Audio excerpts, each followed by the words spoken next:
Aloha and good afternoon. It is 2:31 on Wednesday, May 1st, 2024. Will the Committee on Housing, Sustainability, and Health please come to order? I'd like to welcome Committee Vice Chair Kia'aina, Committee Member Okimoto to the floor. I believe Councilmember Toba will be joining shortly, and we'll also be keeping an eye out for Councilmember Dos Santos Tam online. Oh, I see you there right now via Zoom. Also welcome Councilmember Say and Tupola to the chamber as well. Councilmember Dos Santos Tam, could you just identify anyone that's currently with you at your location? There's nobody else. Okay, mahalo, Councilmember. Welcoming Councilmember Toba as well to the chamber. Pursuant to Section 92-3.7 Hawaii Revised Statutes, this meeting will be conducted as a remote meeting by interactive conference technology with the following procedures in effect for the meeting. Members of the public will be allowed to provide oral testimony on all items on the agenda in two ways, remotely and in person in the council chamber. Remote and in-person oral testimony will be allowed when the agenda item is taken up. Before testifying, each person shall state their name. Each speaker may not have anyone else read their statement and is limited to 1-minute presentation on each item. All persons who have registered to testify remotely by video conference will be called upon first.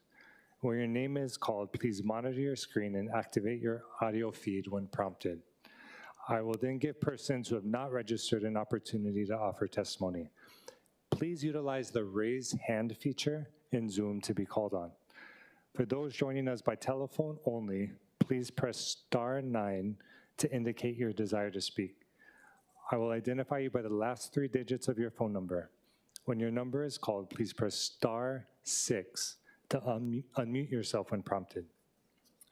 Some friendly reminders and tips, please video conference from a quiet location if possible. If you're also watching the proceedings on Olelo, please mute your television at the time you're called to testify. When the timer on the screen reaches 0, please conclude your remarks in a timely manner. Once all the in-person testifiers in the council chamber have testified, I'll proceed to remote testimony. Persons who have not registered will be given an opportunity to speak following the oral testimonies of the registered speakers. HRS Section 92-3.7 requires all votes at remote meetings to be conducted by a roll call unless unanimous. Therefore, I will call for objections, and if there are any, I will call for a roll call vote. For those council members participating remotely from outside of the council chamber, in accordance with HRS Section 92-3.7, the meeting will automatically recess if we lose audiovisual contact with you and cannot reconvene until we reestablish contact.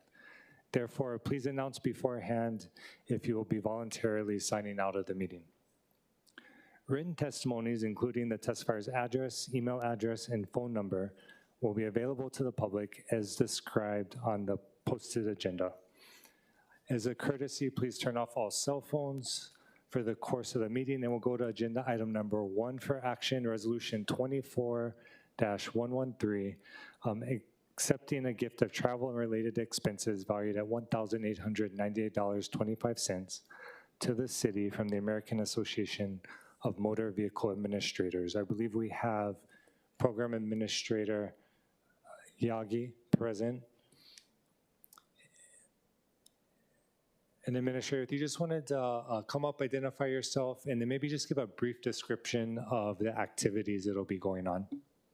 Good afternoon. My name is Michael Yagi. I'm the Assistant Program Administrator for Customer Services, Motor Vehicles Division. And so basically this is a workshop that AMVA is putting on for the commercial driver's license sections. So we'll be sending, we're looking to send our commercial driver's license supervisor. What they're gonna do is they're gonna discuss policies, procedural changes, and basically create policy for the commercial driver's license offices across the country. Mahalo, appreciate that. Any questions from the committee or council members? Seeing none, thank you, Mr. Yagi. Appreciate that. We'll proceed to testimony.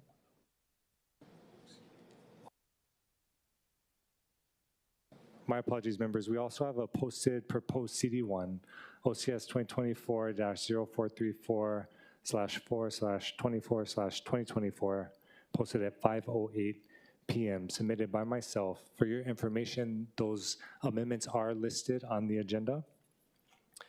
I don't believe we have any registered testifiers. Anyone wishing to testify that's in the gallery today can raise their hand and come up. And seeing none, we'll proceed with remote testifiers. There are no remote registered testifiers on this item. Again, this is the gift resolution. I'm looking at the screen and see no hands raised. And so seeing no testifiers, we'll close testimony on this item. And members, I'll ask if there's any discussion. Mahalo for that. So the chair is going to recommend that resolution 24-113 be reported out. Apologies. I'm going to actually recommend first that 24-113 be amended to the posted CD1. Any objections, discussion, reservations? Seeing none, the resolution has been so amended, and then chair is recommending that the resolution 24-113 be reported out for adoption.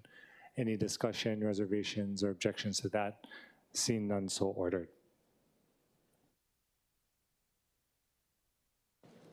Appreciate that. So noting that that was a CD1 that was posted out for adoption. Okay, members, we're moving on to agenda item number 2 for action. This is resolution -103, initiating amendments to the revised charter of the City and County of Honolulu 1973, amended 2017 edition, as amended pursuant to the Mayor's Executive Reorganization Authority relating to the Department of Ocean Safety. I believe we do have Managing Director, Michael Formby present. Aloha, Managing Director, if you wanted to just identify yourself and share anything you wanted to at this time. Thank you, Committee Chair Wire, Vice Chair Kiaina, and committee members, Mike Formby, Managing Director. So Committee Chair, if I could, I wanted to have just a minute to talk about this because there's been a lot of coverage in the newspaper, on the media, and I think it's very important that the community understand the mayor's position and my position. So I hope I can clarify that by taking a little bit of time. I thought long and hard about what I want to say today. I want to be deliberate and clear in my words, always respectful of council and the important work that you do, and respectful of our constituency, the voters.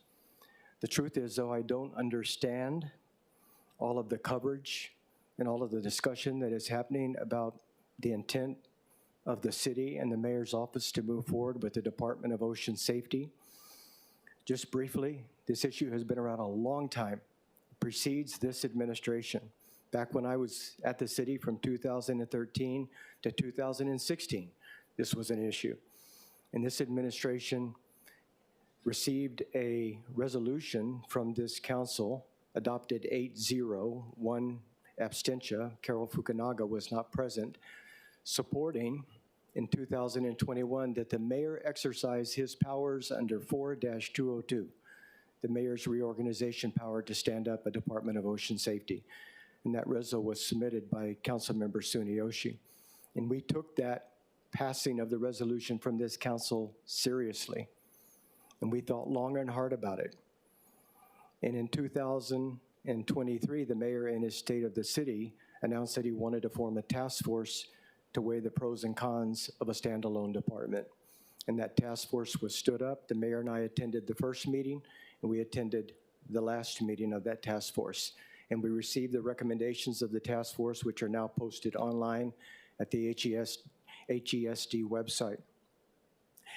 While the task force was meeting in 2023, the legislature, the House, passed a resolution asking the mayor to stand up the department using his reorganization powers, 4-202, and a concurrent resolution passed out of the House in 2023, asking the mayor, pursuant to 4-202, to use his powers of reorganization to form a department.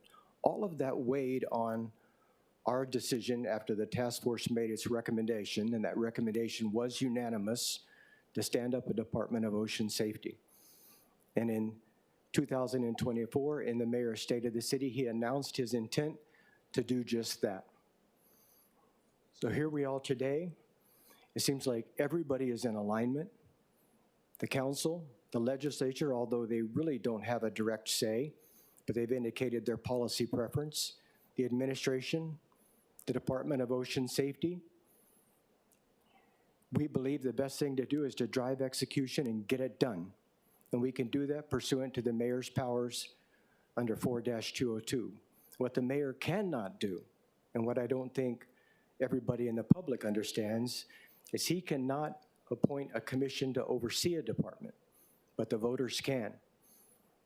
And so your office, Chair Wire, your office put forth a resolution to form a commission, and we support that going to the voters so that they can, in fact, have a commission. So it seems like everybody is in alignment for a standalone department and a commission. Councilmember Topola, before the mayor state of the city, offered a resolution that proposed an alternative, and that was for the voters to decide on whether or not there should be a department and a commission. And I've been working collaboratively with Councilmember Topola. We met again today. I respect the resolution that she put forward, but I let her know that we would like to drive this sooner rather than later. And I'll share my personal reason.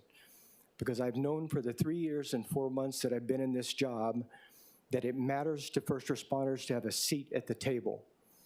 And right now, ocean safety is represented by a man, Dr. Jim Ireland, who was in EMS, and basically, although he wears two hats representing both, he's EMS. And ocean safety should have a seat at that table. They should be there for every cabinet meeting, and they should be there when we go through the budget. And the reason for that is the budget is a matter of prioritization among competing priorities. We never have the budget that we need to do everything we want to do in a calendar year, in a fiscal year. We never have enough money. And ocean safety is not at the table year-round to advocate for their staff, for their facilities, for their programs. They deserve to be at that table. And if we all agree that's true, and from the comments I've heard from the council members, it appears that council members understand our first responders need to be at that table. Why would we not do it sooner rather than later and not leave it to the possibility that the voters might say, given our tight budget, that we don't need another department? And you can read that online today. If you go read the article today, you'll see people commenting about put them under the fire department. Why do we need another department? The mayor and I don't want to take that chance. Not that we don't believe things should go to the voters, but the charter is a voter document as well. The voters formed the charter, and they gave the mayor the power of reorganization. So if we all in agreement on what we want to do, why do we want to take the chance that the voters might say no to a department? So that's where the mayor and I stand, and yet there's coverage in the paper and there's coverage on media, and I don't even know what the disagreement is. And one thing I did hear, and I heard indirectly, and I appreciate somebody whispering this in my ear, is that I heard that because the mayor and the managing director had already picked a department head. And that is absolutely categorically false. We do not work that way. I've never had any discussion with anybody about them being a director of a future Department of Ocean Safety. I have had discussions with people about they don't want to be considered. The current chief has told me in writing and has told me orally that he will not be considered for the department director or chief of the department when it's formed. I trust him and take him at his word when he says that. But we've had absolutely no discussion with anybody about who would be the director of the department when it's formed. And when we go through that process, it will be a process where we accept everybody's application, we interview everybody, and we make the best choice because that person will have to come to this council for confirmation. It takes the council and the mayor working together to get that done. So I don't know what all this coverage is about. I don't know what the disagreement's about. I hope we can move forward and stand up ocean safety as a department as quickly as possible, and then let the voters decide on a commission. And I respectfully ask that you pass this 103 out today. Thank you. I'm open for questions. Yeah, mahalo, Managing Director. And with the committee's indulgence, I did want to ask you some kind of procedural questions before opening it up, just given all the questions that have come from the community, and there have been numerous. And so maybe just kind of starting at the beginning, you described inside it to the charter, right? And so as, I guess, what we could call the city's constitution, it kind of outlines, how departments work, how elections work, how commissions work and are appointed. And you referenced reorganization power. So could you maybe just describe, kind of how amendments are typically made to the charter, specifically, for example, through a ballot initiative versus the specific efficiency mechanism, I guess I'll call it, that allows for reorganization? Yeah, thank you for that. So this is Chapter 2, and Chapter 2 of the Charter, which is our Constitution, our city and county constitution. Chapter 2, Section 4-202 says executive reorganization power. In the interest of administrative efficiency, effectiveness, and economy, the mayor and only the mayor may propose to the council that the duties and functions of existing departments or agencies of the executive branch, excepting departments or agencies reporting directly to the mayor and not including semi-autonomous agencies, be changed, or departments or agencies be created, combined, rearranged, renamed, or eliminated. So in order to change this document, we have to go to the voters, because the voters implemented this charter. And that is something that we take seriously. And so the mayor has the power today to form a Department of Ocean Safety. He can do that under the charter-given powers from the voters. The other way to do it is something that we don't have the right to do pursuant to charter, and that is we come to council, or council can initiate a charter amendment. And typically there is a charter amendment commission which will consider the language that goes to the voters. And the voters have the option to change the charter. And they have the option to create a department or create a commission. What we've elected to do is not go to the voters on creating the department, because everybody is in alignment.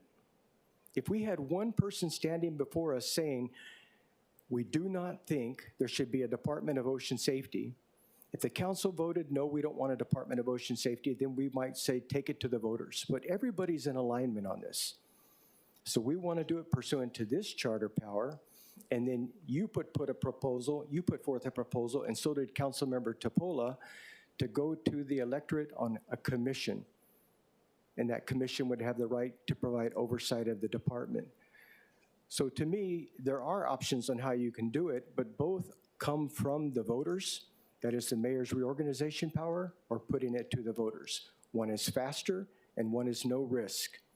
And that is having the mayor do it pursuant to his powers. And that's what we propose.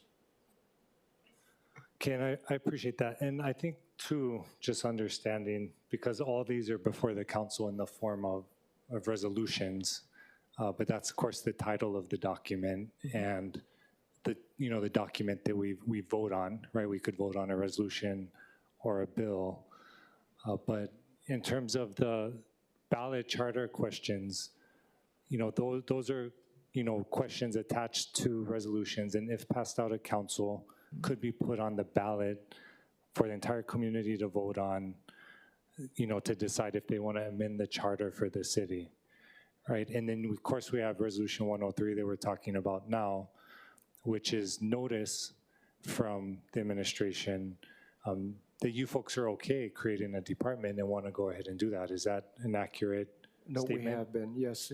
We've always been of record as in support of a Department of Ocean Safety.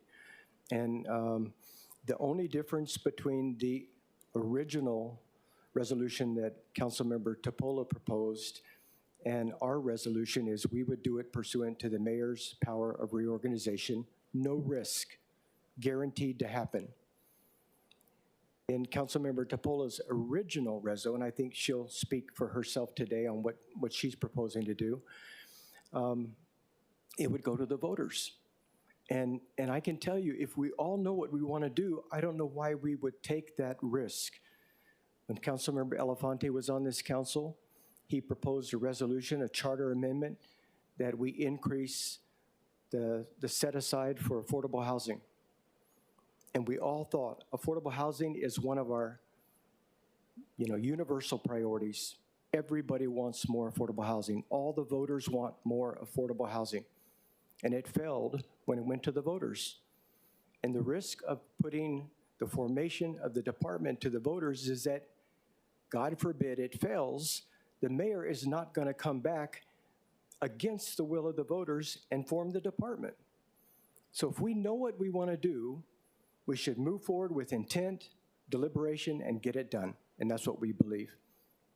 Okay, I appreciate that. And again, just to clarify, because I know some folks may be watching and had a lot of questions, but so 103 being noticed that the administration is wanting to proceed with creating a department.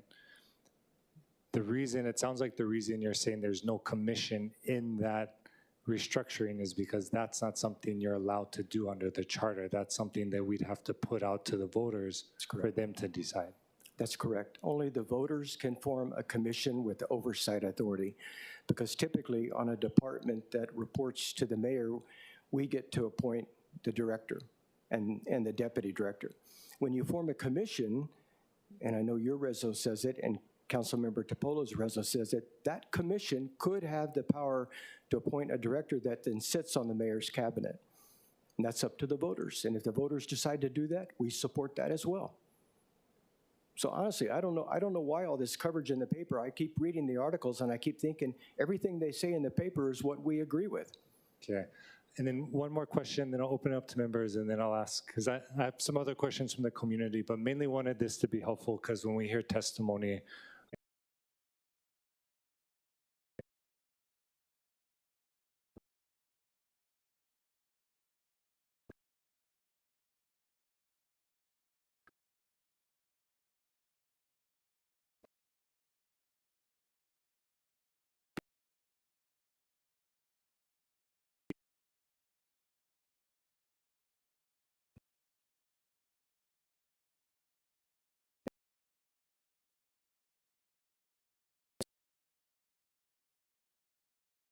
if it was a mayor Oh, yeah, appointed. yes, sir. If it's a mayoral appointee, they come to the council and the council gets to confirm. Okay.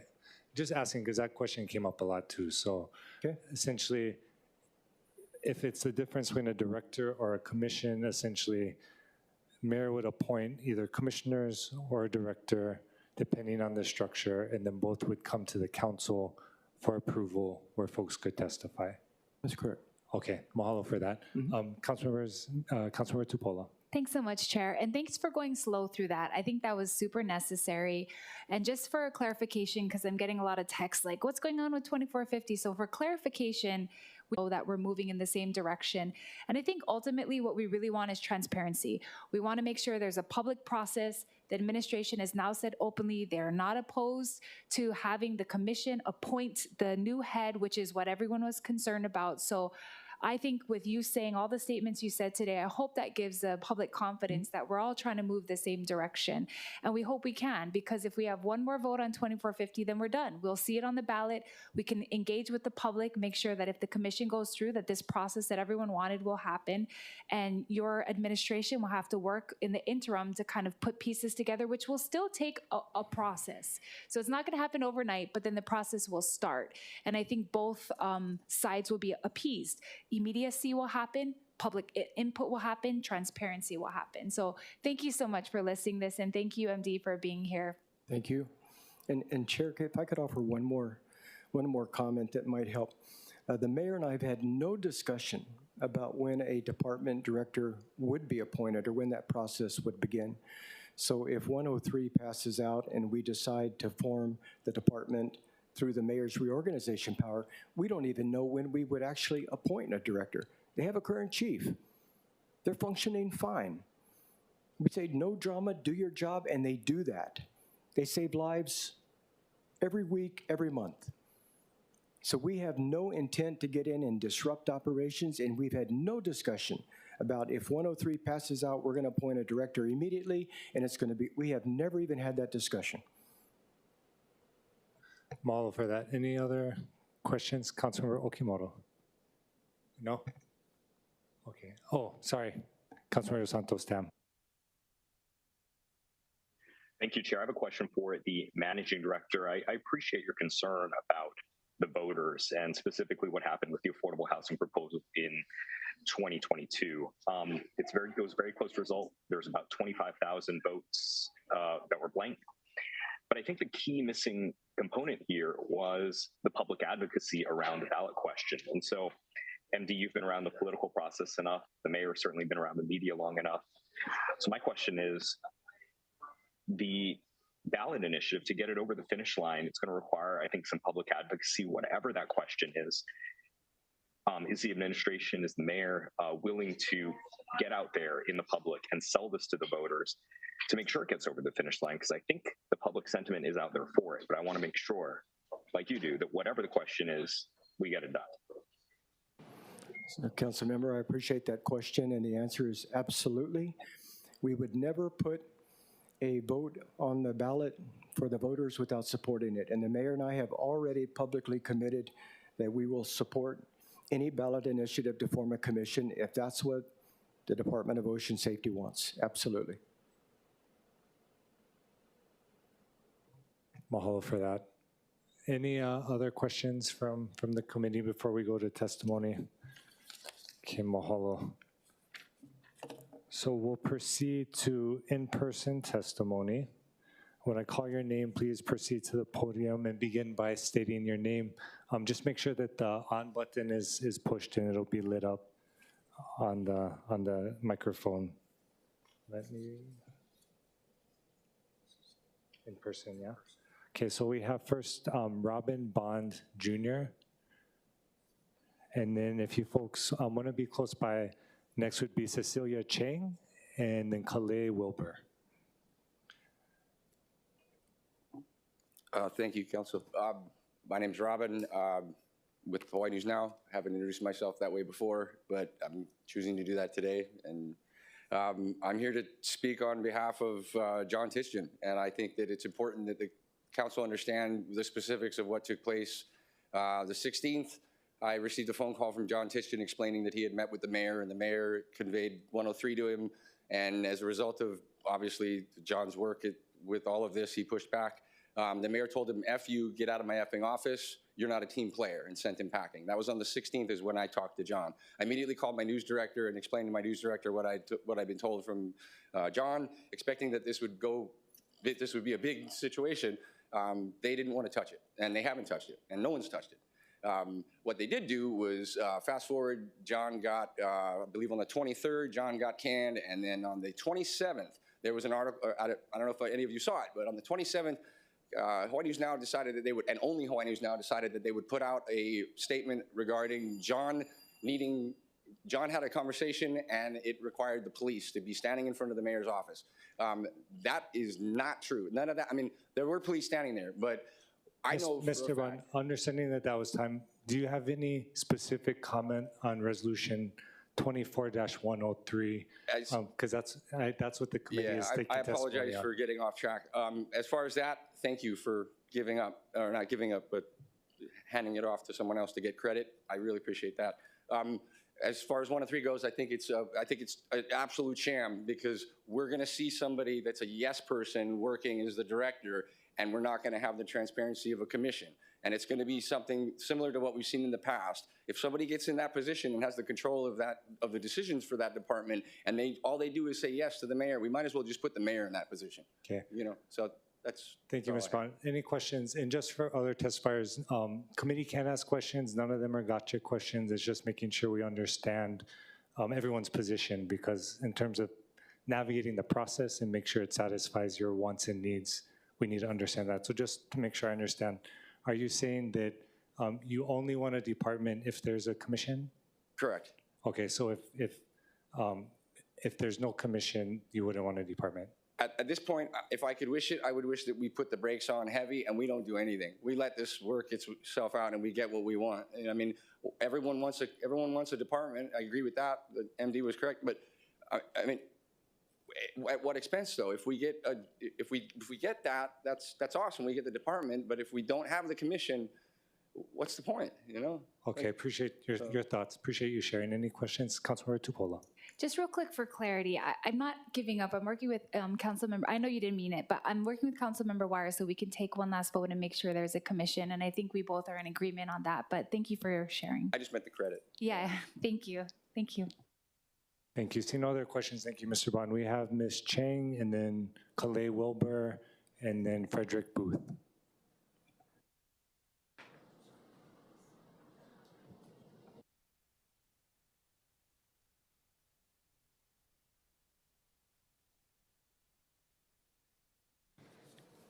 Good afternoon, Chair Wire, commission members, committee members.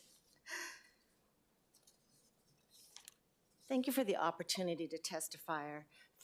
You know, I was really pleased when I heard the MD testifying because I was thinking everybody's on the same page as well and in alignment.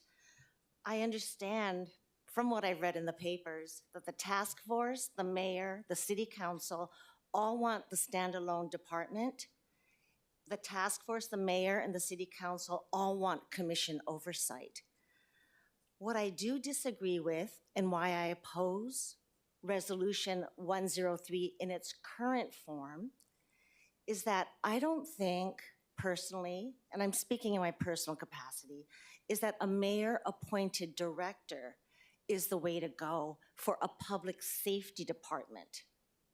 And that is no criticism of the current mayor or the MD, is just that I don't think that's the best system for the community.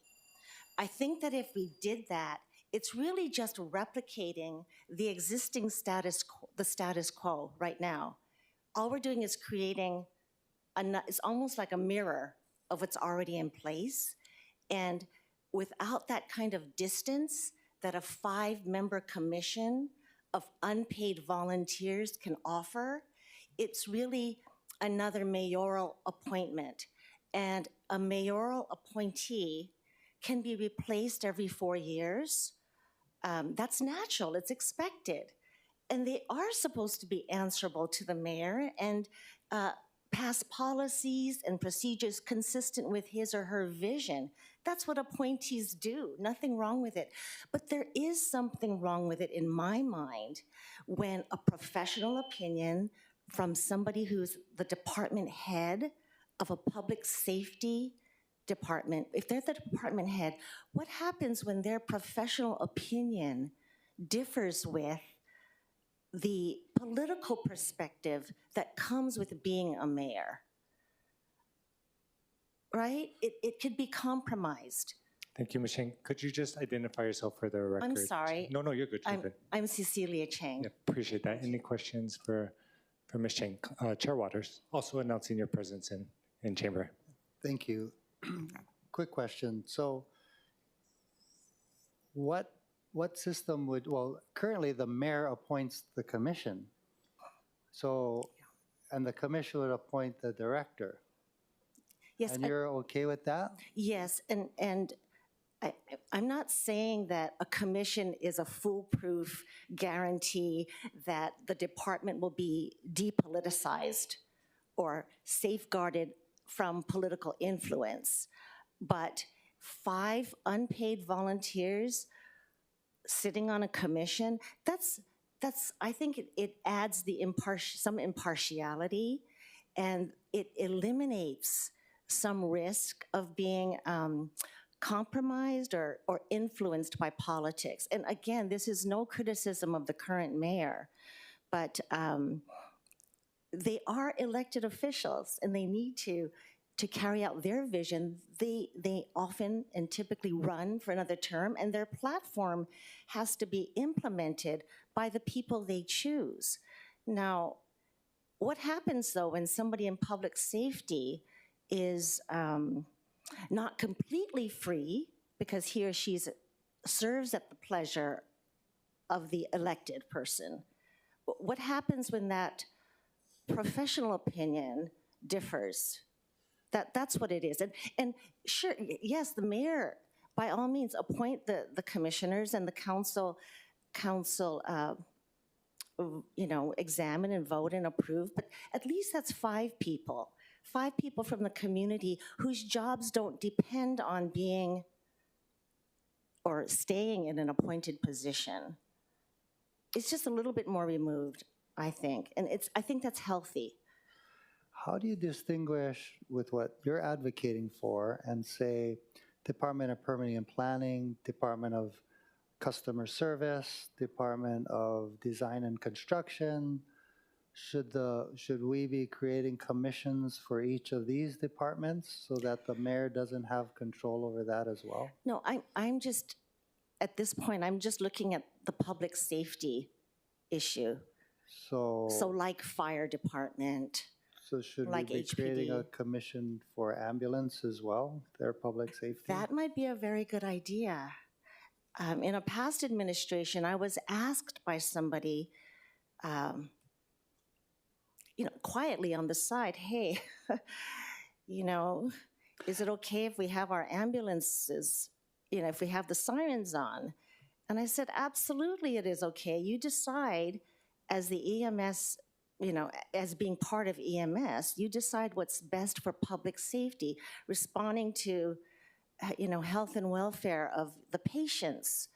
And I'm sorry if the mayor's getting complaints from my district where I live, because I live next to a firehouse. It just comes with the territory. But they can't be, when you're dealing with public safety, they really cannot be compromised. Like, oh, don't turn on the ambulance, really? The siren? If I'm the person having the heart attack or I need rescuing, please turn on that siren and everybody get out of the way. Okay, I appreciate you taking time, and I know you came last time too, so I know everyone's time is valuable, so appreciate your insight. I'm just trying to wrap my mind around, so right now, Ocean Safety is under HESD, right? And so they have an appointed director now, right? And so 103 is mayor giving us notice, okay, we'll create a department. I can't, he said, the charter doesn't allow him to create a commission, so it seems like he's agreeing that if we pass out the commission reso, it'll go on the ballot, right? So I'm just trying to understand why starting the process for a standalone department is not better than keeping it the same under HESD. Like that just is what I'm trying to wrap my mind around. Because Right, and most folks that's at least what I've heard from people is they want a standalone department, but then yes, and to his credit, the mayor is responding to that. But I'm just saying that it's best to have a commission-appointed head. yeah, but totally understand. That's why I asked Mr. Bond, and I'll ask you the same. So you're saying if there's no commission, there shouldn't be a standalone department at all because Yes. okay, because that's kind of I think where I see today's conversation is 103 is saying, oh, everyone agrees we're going to start the conversation and create a department, understanding that mayor can't create the commission now, so we'll put it on the ballot. If 2450 right is voted out, but thank you for clarifying your position on I that. just wish our hands, or your hands weren't tied. I wish the mayor could appoint a commission right away. Yeah, appreciate that. Thank you. See no other questions. We'll go to Calais Wilbur, and then Frederick Booth, and then Christopher Cam. Aloha, thank you, Chair. Calais Wilbur from the Waianae Moku. Also, thank you, City Managing Director, for giving some insight on your guys, on how you guys want to move forward with this. Understanding that version of it, I understand the agreement of, or coming in agreement as far as proceeding now. And then allowing for a future resolution for voters to put together a commission and stuff like that. But just point of clarification, if we're talking this, if this goes in place or gets voted and it becomes the mayor's duty to appoint, that starts immediately. But if we leave it to voters, how soon will that start once they decide to vote? And I guess that's the margin that everybody is trying to figure out here is we understand what the mayor and the city council and what I've been, advocating with ocean safety out on the west side. And yes, I'm all for a department. They need to be a department that stands alone because their dynamics don't quite align with HFD.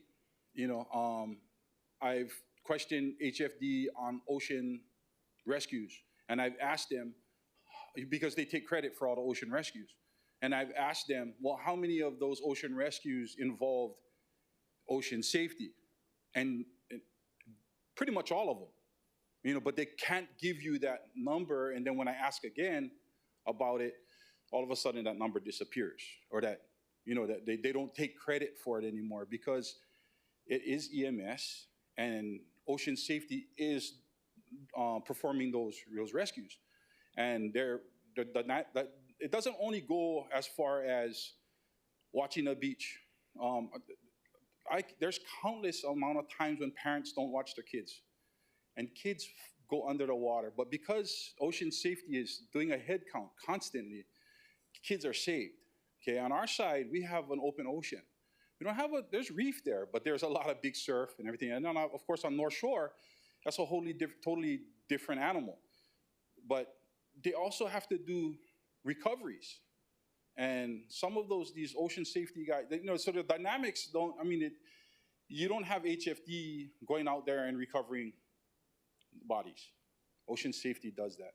Grid searches, ocean safety does the grid searches. HFD don't really do grid searches unless they're alongside with ocean safety. So there's a lot of things that ocean safety does, and they're the first eyes for any first responders, such as illegal activity or people being, unruly and stuff like that. So there's a lot that they don't get recognized for. And let's not even bring the tourists into this whole situation, because there's a lot of commercial activity that's out there that is obviously taking advantage.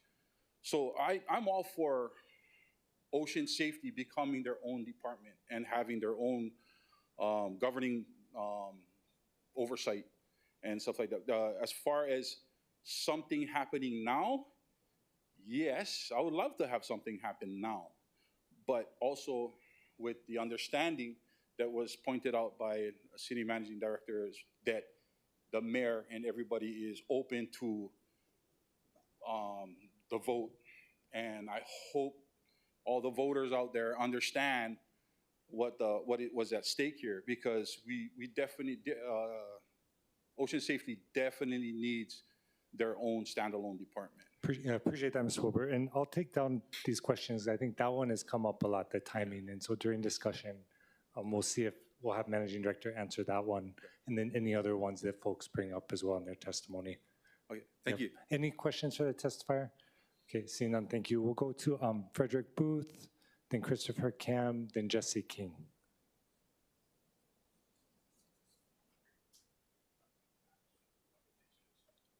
Aloha, Committee Chair Wire and committee members. Just so you know, this is scary. Bear with me. It's more terrifying than being a lifeguard on the North Shore. I've been a lifeguard for 22 years. I'm here to potentially support 92. I want to start off by saying I strongly support 2450. And the reason is because I'm not afraid of it. There's a narrative to be afraid of it and going to the public. But if you simply remove the fear, it's the stronger, more clear resolution. And it's the superior resolution, in my opinion. With saying that, I'm here on behalf of the guys that do support 103. 103 alone, to me, is an easy thing to be against. But they're my coworkers, my friends, so I'd like to educate myself. And as far as 92, if it was more clear on, I understand the mayor appoints the director. Yeah. And Mr. Wood, we may just, because since we're on 103, we'll do 92 right after. I just kind of wanted to be up here one time, so Okay. I'm going to bunch it together. Well, since you've tied in the reasoning, I'll let you finish up Okay, thank you. the thought. Yeah. And I understand 92 will bring the the commission, which I think will pass no problem. The public obviously wants oversight, and I don't think it'll get a no. So if I could get a clearer on the mayor director transferring over to the commission, will that guy have to potentially reapply with other people for the commission to choose, which I think would be the way to go? If that was more clear, I could potentially be for 92. And if that's not the case, can a commission even oversee a mayor-appointed director? And I don't think it's confusing. I think there's an overwhelming amount of support against, of people that are against a mayor-appointed director. I think that's pretty clear. And just that clarification, and kind of my hope is that this defers till the 15th so that everyone can make a more informed vote on that day on how we'd like to go forward. If that was more clear, I think more guys could be for 92. But I'm not afraid at all of 2450, and I still think that's the strongest way forward. Appreciate those thoughts. We'll definitely ask Councilor Topoli, do you have questions, or we'll wait for Managing Director? Or? Yeah, I was just going to say, we'll ask the question regarding that transition. So what happens when the commission gets appointed, and then what does that director then do? Step down? Do they have to be reapplied, be re-interviewed? So we'll ask MD. Okay. Thank you. Thank you. And just so I can share a little bit too, because I think this might be relevant to the testimony in terms of the timing. So like we were advised by our attorneys that for like ours is 92, right? And we've talked about amending 2450 that's already on third reading that could pass out at next council. Yes. But we were advised that because there's no department approved, Yes. we shouldn't pass out the commission before. But if we say moved out 103 today and had a commission in 2450 and passed them out same time, that would be more legally sound. Does that make sense? Because like if we're saying, oh, let's put the commission on the ballot, but we don't even have a department approved, then there's not really a ballot question there. Understandable. Okay. I just wanted to clarify that because that was what was explained to me, but we'll throw the other questions to Managing The Director more after. the guarantee that the commission will go through and not go to the wayside, the question in November, the more we'd want to support that. Okay. Appreciate that. Oh, and could you state your name? I know I said it, but for the record. Frederick Booth III. Okay, mahalo. Seeing no other questions, we'll go to Christopher Cam, and then Jesse King, and then Aka Tamashiro, and then Tiana Wilbur. Yeah. So do you want to just state your name and proceed when you're ready? Hi, my name is Christopher Cam. I just wrote this down because I'm not really good at public speaking. I'm here to testify against Resolution 24103.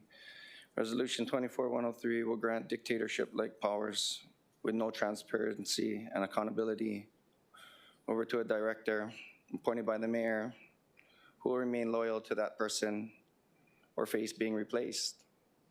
I've dealt with this firsthand, dictatorship-like powers when I was a lifeguard in 2001 under Ralph Godo and Jim Howe. I was forced while on industrial injury to work manual labor while I was in a sling after surgery, and no one was able to speak up in my behalf or face same fate as me and being run over by this dictatorship. I was forced to work landscaping in a sling while all my lifeguard friends had to come and watch me do it. I did heavy lifting, I did hauling, carrying telephone poles, and we had other people there that were doing the same thing with me. Also, as a lifeguard at Hanauma Bay, we instilled things that are there today, like buoys that are there that we use for strong current markings, and we were met with retaliation. We also tried to close ledges for safety of the public, and we were met with retaliation because of that. And that dictatorship completely shut me down, and I was terminated on my day off for something I didn't even do. And although I'm still a lifeguard now, I got my job back.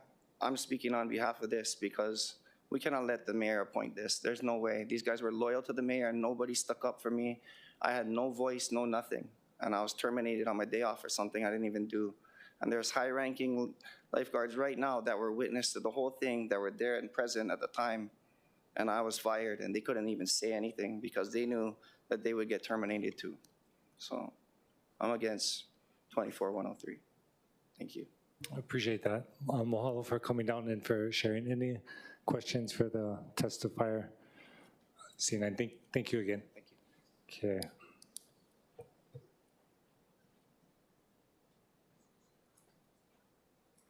Okay, so Jesse King, and then Aka Tamashiro, and then Tiana Wilbur. Oh. Okay, we'll defer Tiana. I believe she's online. Mahalo Hello. for being here. Aloha. Mahalo, Chair Wire, Vice Chair Kiana, Committee. My name's Jesse King. I work for Ocean Safety. I want to express my gratitude for all your guys' hard work and your unanimous support for Ocean Safety becoming a standalone department. It means a lot. Some of the concerns I have with 103 is the mayoral appointed director. Currently, that's what we have right now under HESD. A lot of us that work for Ocean Safety, we see it as Ocean Safety becoming its own department as a new department, but that's it. Same thing, new label. So all of us, I mean, not all of us, but a large portion of Ocean Safety strongly supports 2450 because of the structure. Having a commission with a department chief. We currently have a chief. We like our chief. We want him to stay. We want him to be our department head. So having a director, that creates an issue there for a lot of us. I don't speak for everybody, but I can say for a large portion of me and my colleagues, that's how we feel. With a commission, you know, there offers more transparency, more accountability, versus having a director, mayor appointed a director without a commission. You know, he answers to the mayor. But if you have a commission there, there's another layer of accountability that would help with the things that we need and how we try to progress as a department. And the concern is doing the best we can for the public. And so with that said, I'm skeptical of 103.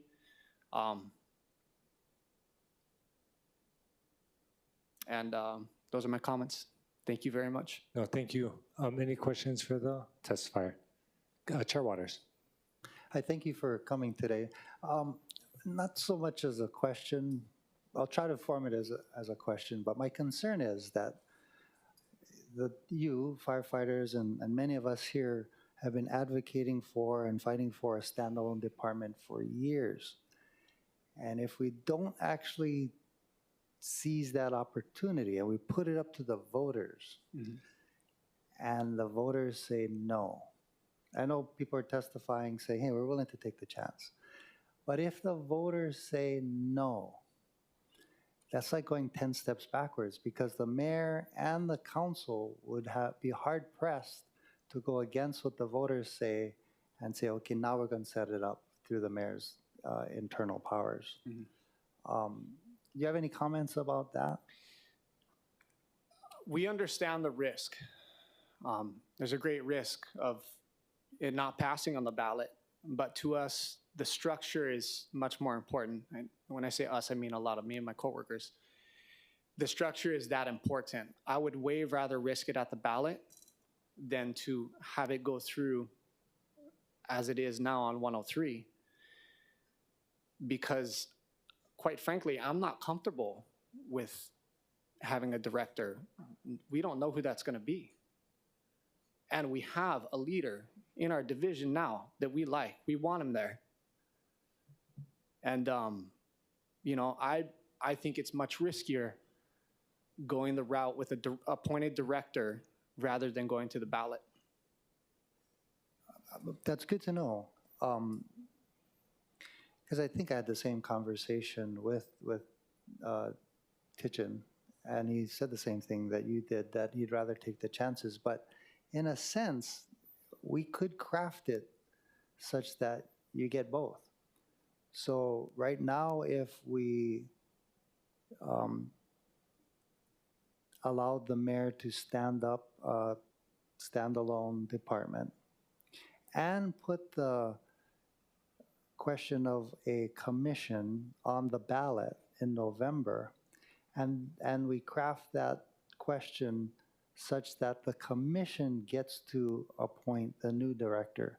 So whoever the mayor appoints now would only be interim until the commission is stood up, and then the commission gets to appoint the director. So whoever the mayor appoints would probably have to apply separately. Sure.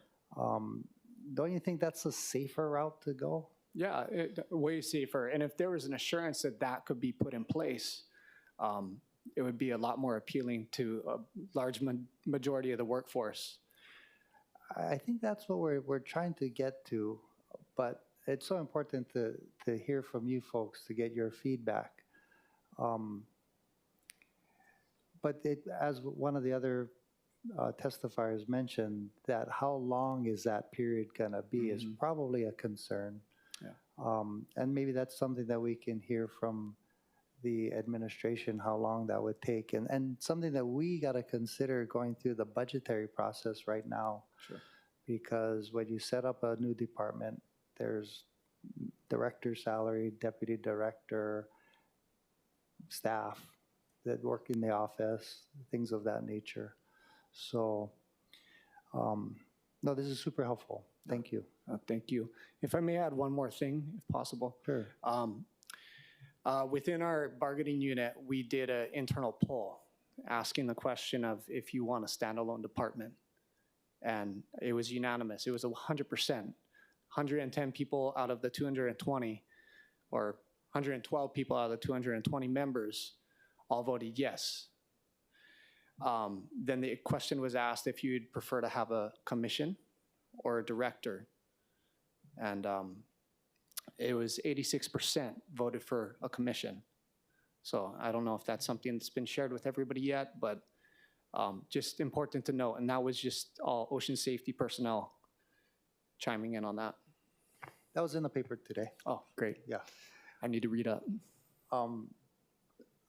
But again, if we can figure out how we could do both, so at least, well, I'm hearing some people saying that unless you have the commission, they don't want the standalone department. Would that be accurate?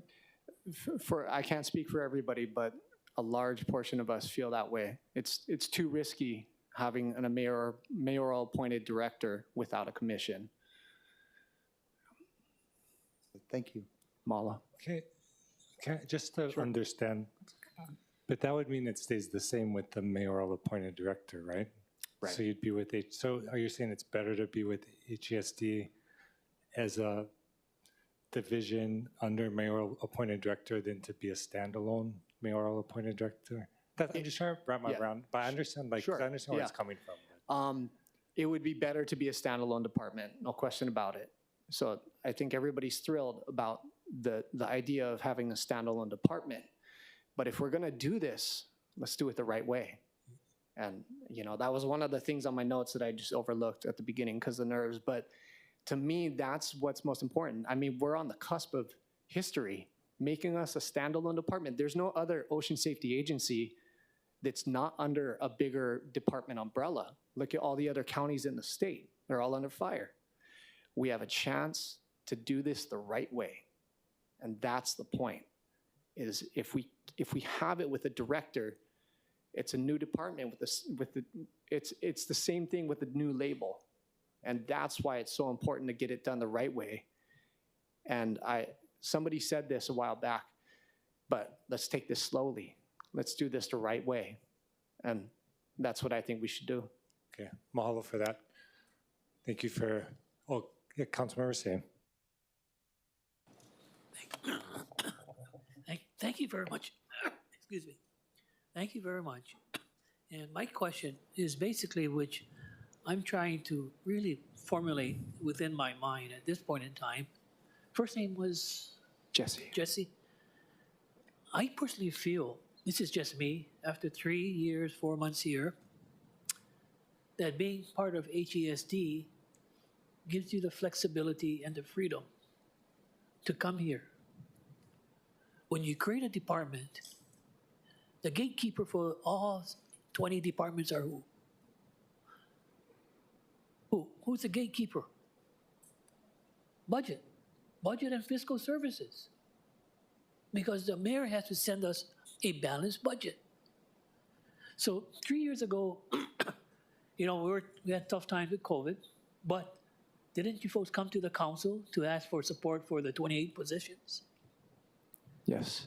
Didn't you guys come in 2017 to make the request for dawn to dusk? Yes. That's the concern I have. If you become a department, you play by the rules, then you'll be competing with the other 19 departments in formulating the mayor's balanced budget. That's number one. Number two, Jesse, I don't know, wouldn't you rather come and see us rather than, you know, if you have a department, you submit your budget, it goes to BFS, and they don't make the cut. They have to abide by the policy of an administration with 20 different departments requesting the same dollars within our budget. This way, they can come back door. That's my thinking, Chair, that because we're not a department, we're just a division, Dr. Ireland, director, cannot tell us that we cannot go and see Chair Wire, Chair Waters, etc. So have you folks thought that through too? You know what I'm trying to get at, Jesse? Yes, sir. And my point is for the young man, Mr. Cam, I apologize. I was there when the legislature created the bargaining unit on behalf of ocean safety. And that's the kind of stuff, you know, what would you like to do once the department is created? May I ask? What would be the roles and responsibilities of ocean safety? Present responsibilities, that's great. But the big issue for all of us here at the council is that you'll be coming back, making a request. Can our budget be increased on behalf of all of our members of, you know, unit, whatever it is? That's why I'm so stuck in my thinking. Mm-hmm. If you become the director or the chief of the department, you're part of the cabinet. You meet maybe once a week in the mornings, or with the other 18 or 19. The key will be your presentation or your budget request to be incorporated into the mayor's budget. I hope everyone understands that. Okay? Chief Titchen, that was his responsibility to come the other way in getting things done. Interesting thoughts, but I bring this up because we here have to come up with a balanced budget. And I apologize to the ocean safety officers. I have a lot of friends who are all retirees. That how much more can we help you folks in? Let's say we don't get the department, but you get a commission. But for me, very honestly, Jesse, even the commission is political, Ms. Ching. Of course. Yeah. And you understand that too, yeah? Yeah. So in closing, I have the other questions for the other measure that's before us in regards to what will the role of the commission be? Do they come before this body as far as being advocates? I don't get to see any of our commissioners from the other respective, you know, first responders. It's just their chiefs. But my point, what would be the role of the commission? Advocacy? I haven't seen legislation dealing with advocacy for our first responders. And that's why I'm just saying I'm very honored to have this type of discussion and now the creation of a new department. My only concern was 3 years ago, no more money. When there's no money, what we're going to do? So, Jesse, just wanted to say thank you. And for Ms. Ching, no matter what we do about what actions that we take here, it's all political. Hurdles that we've been running into as an agency trying to move the ball forward and meet the demands of the public. You know, ocean safety, well, Hawaii in general, tourism is our biggest, right? So the main reason why people come to Hawaii, right, is for the ocean, right? So as tourism grows, local people like going to the beach as well. We have to meet those demands. And a division chief can only do so much. He can advocate for his agency, right? But then he has to answer to the deputy director and the director who are appointed by the mayor. So for us, that hurdle has been very apparent to us for a long time, and it's been a major frustration. And so that's why we want to have our standalone department, so our division chief then becomes our department chief, can advocate for us, and he's the one answering to the committee, to the council, to the mayor. Mahalo. Councilmember Okimoto, I think, had one more question. Thank you, Chair. Aloha, Jesse. You might have answered part of my question. I first want to thank you for being here. I appreciate all of the discussion. Grateful for my colleagues so we can have, again, the discussion. You mentioned that you're excited for the opportunity for this city, for the county to do something that not done before. And you mentioned the other counties, they do it differently. The ocean safety is underneath their fire departments. Could you explain to us, and you kind of did right now, but I kind of want to understand, because that's different from what we have it set up right now. So why you think that that's the best option moving forward? And compared to other counties, why is that not working for them, or why are we different in this case? I can't speak to the depth of the other counties, but I do know that they're all under a bigger department umbrella. So with us, I mean, we have the highest population out of any island in the state. We have the highest tourism in the state. It makes sense for us to be a standalone instead of having to answer to a department head that oversees other agencies as well. In a nutshell, that's, and we already have the leadership in our division, and the top of that leadership should be able to answer to the mayor instead of having to answer to a deputy director and a director that has to oversee other agencies as well. Thank you. And I just want, I believe I was in the legislature when, with council members say, we actually voted to give you guys your bargaining units. So I want to let you know that I've been in support of you guys, but I'm trying to understand, when managing director was up here, and the discussion has been that the mayor really has the authority to do this, to create the department and the department head. And the testimonies I'm hearing today are saying that if it can't be done, without the mayor's input, then you guys don't want it at all. So I'm a little confused, because from what I understood, and you could correct me if I heard wrong, that if the department can't be created outside of the mayor's selection, which right now he has the authority to do, then you don't want to have it separate. So I think Councilmember Wire or Committee Chair Wire asked, so then that would leave us a status quo. I'm trying to understand where you guys stand on that. So we're extremely grateful for the support that we're getting from the mayor's administration, and the unanimous support we're getting from everybody for a standalone department. It's more so how what a new department, how it would be structured. That's the main concern, and we feel that it's so critical to a successful new agency that's why we're all willing to risk it going to the ballot as 2450 versus going through as 103.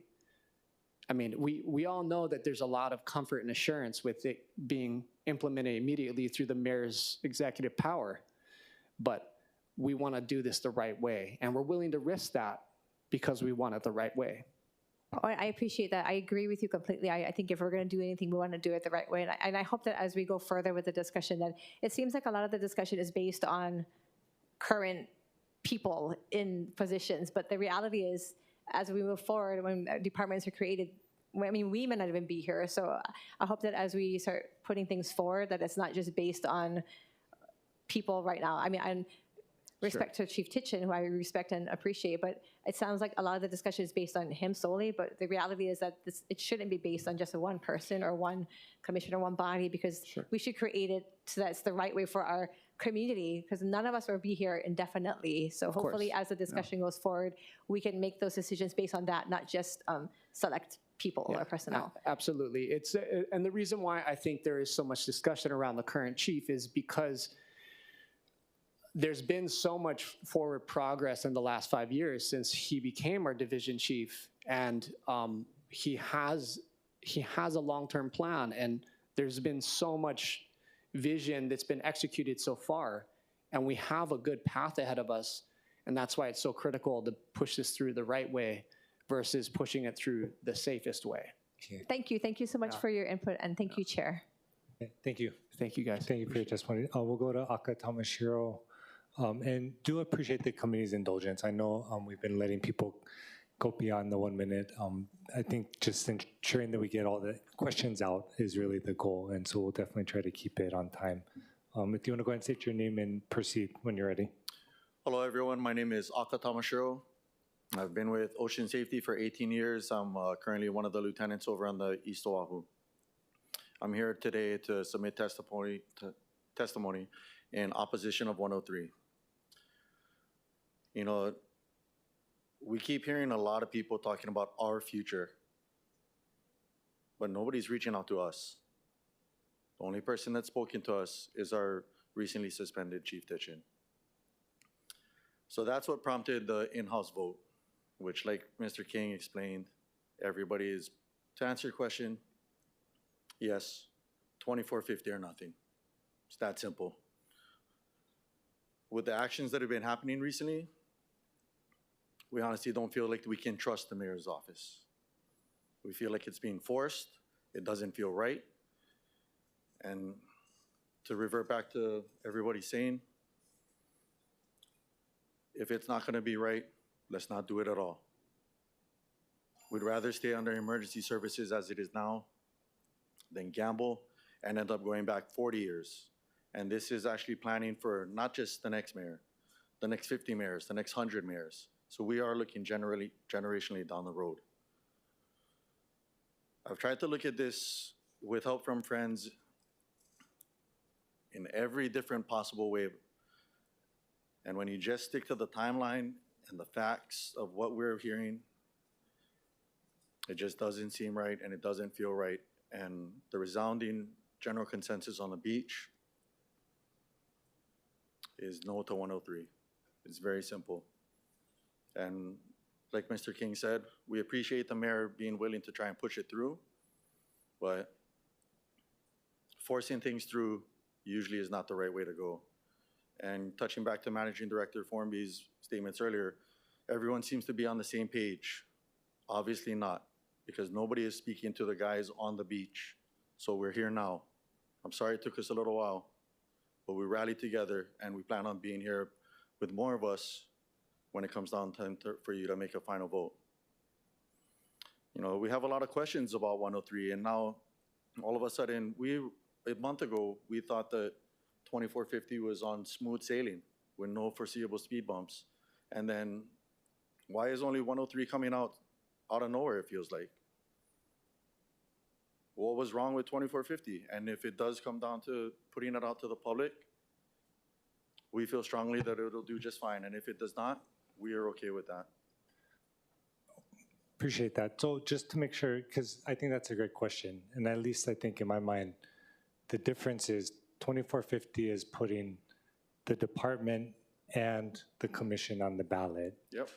And 103 is saying, just put the commission because everyone agrees we need the department. So I mean, that's the difference. I understand that, but to be honest, the general consensus on the beach, and again, like Mr. King said, not everyone. What assurance do we have that 92 will actually get to the ballot? And if it does fail, which if things fail, we're okay with that. But then we go, what a lot of us feel is back 40 years. Then we end up back with 103 as it stands with a mayor appointed director.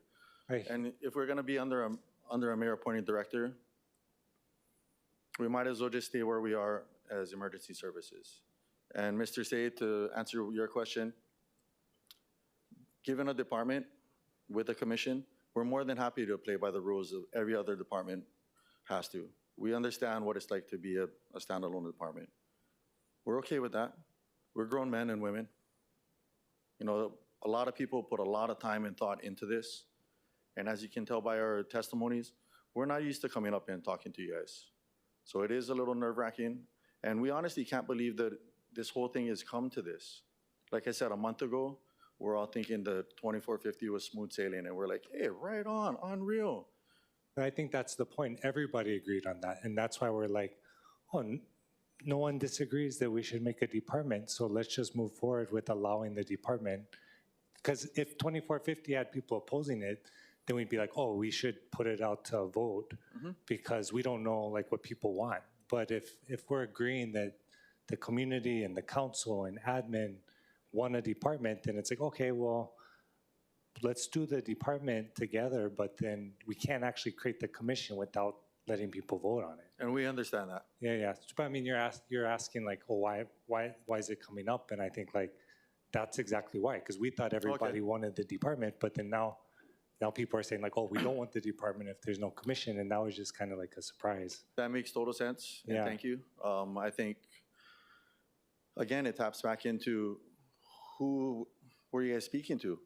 Because now you have guys coming from the beach, speaking for the people from the beach, and now you're getting what I think is a lot clearer information. Well, I mean, like MD mentioned, folks testified at the legislature when they did that resolution. My predecessor, Heidi Sunyoshi, did a resolution. Folks testified on that. So just kind of explaining the thought process. And I appreciate that. Yeah. Thank you very much. Yeah. Were there any other questions for the testifiers? I know we have a lot of folks. Appreciate your time and appreciate you coming down here. So please keep, online if you can't make it in, but appreciate everyone driving in. And we are, and that a big reason on why there's only a handful of us is, again, because everybody's at the beach.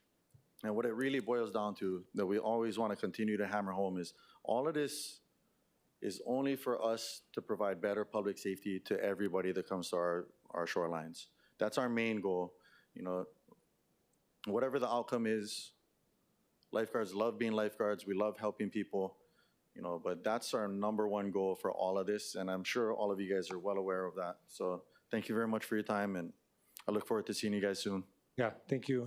Anyone else in person wanting to testify can come up. Don't see any questions, so thank you again for your testimony. We'll switch over to online. I believe we have Eddie Fujioka online, followed by Raquel Achu and Christian Hemmings. Eddie, if you're on, you can go ahead and unmute, identify yourself, and proceed. Oh, President. Oh. Hello.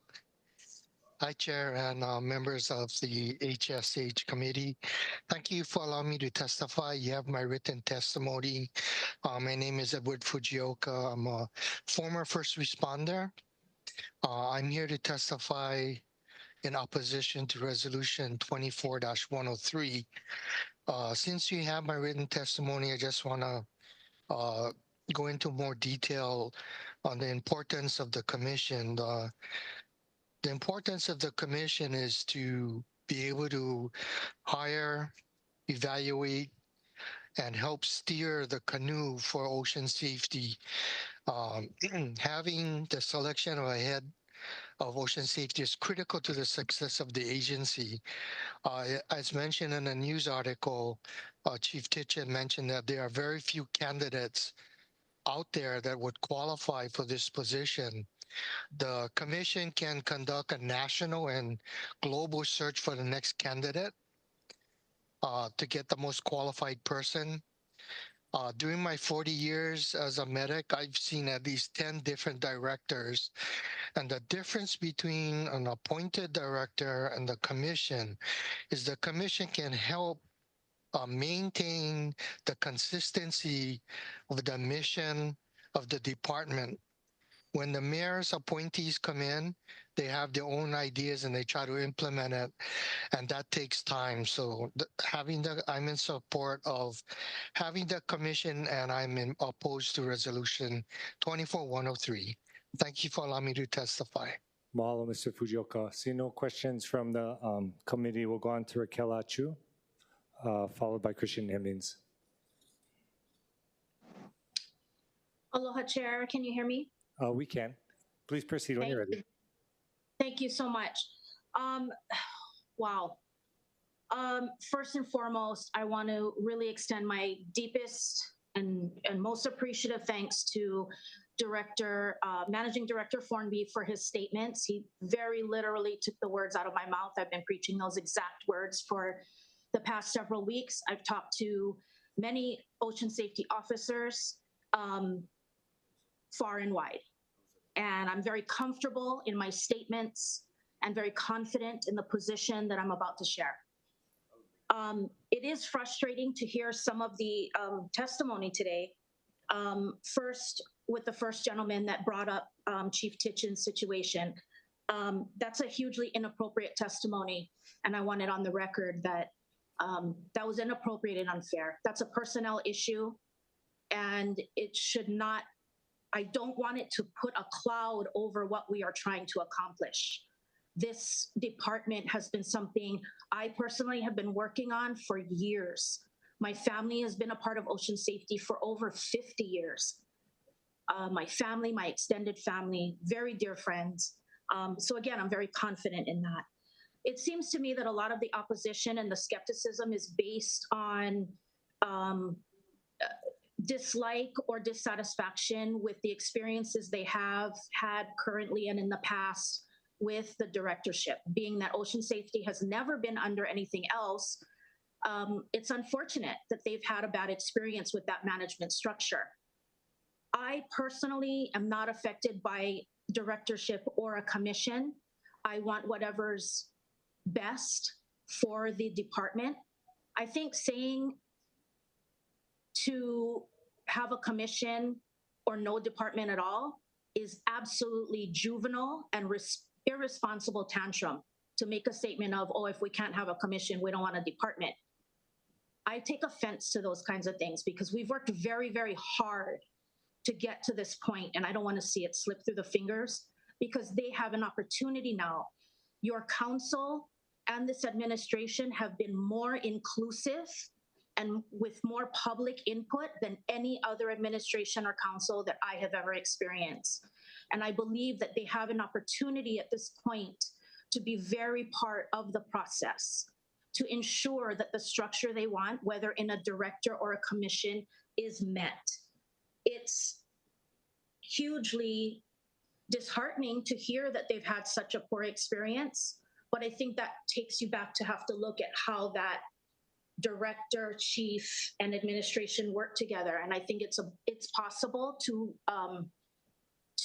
improve that, to make a better workplace. It's like saying the kids at the high school don't like their principal, so we get rid of school. So it does frustrate me, and I'm hugely passionate about this. I'm absolutely in support of not risking this department and putting the commission to the ballot if that's what ocean safety truly wants in a commission. I support that, but please do not risk losing this department. I appreciate and very thankful to also Councilmember Tupola for her efforts in bringing this to light and being able to work so diligently with the administration and with you, Chair Wire. And I'm very supportive. I've worked very hard with this and talked to a lot of the guards. And I know that unfortunately, these recent media attempts have just been structured around drama that does not, it doesn't have anything to do with them. So I'd like to move forward and not have a cloud. I appreciate the time and I'm happy to answer questions. Mahalo. Mahalo. Any questions for the testifier? Seeing none, appreciate your time today. I will go on to Christian Hemmings, then Joy Cadiz, then Jessamy Horner.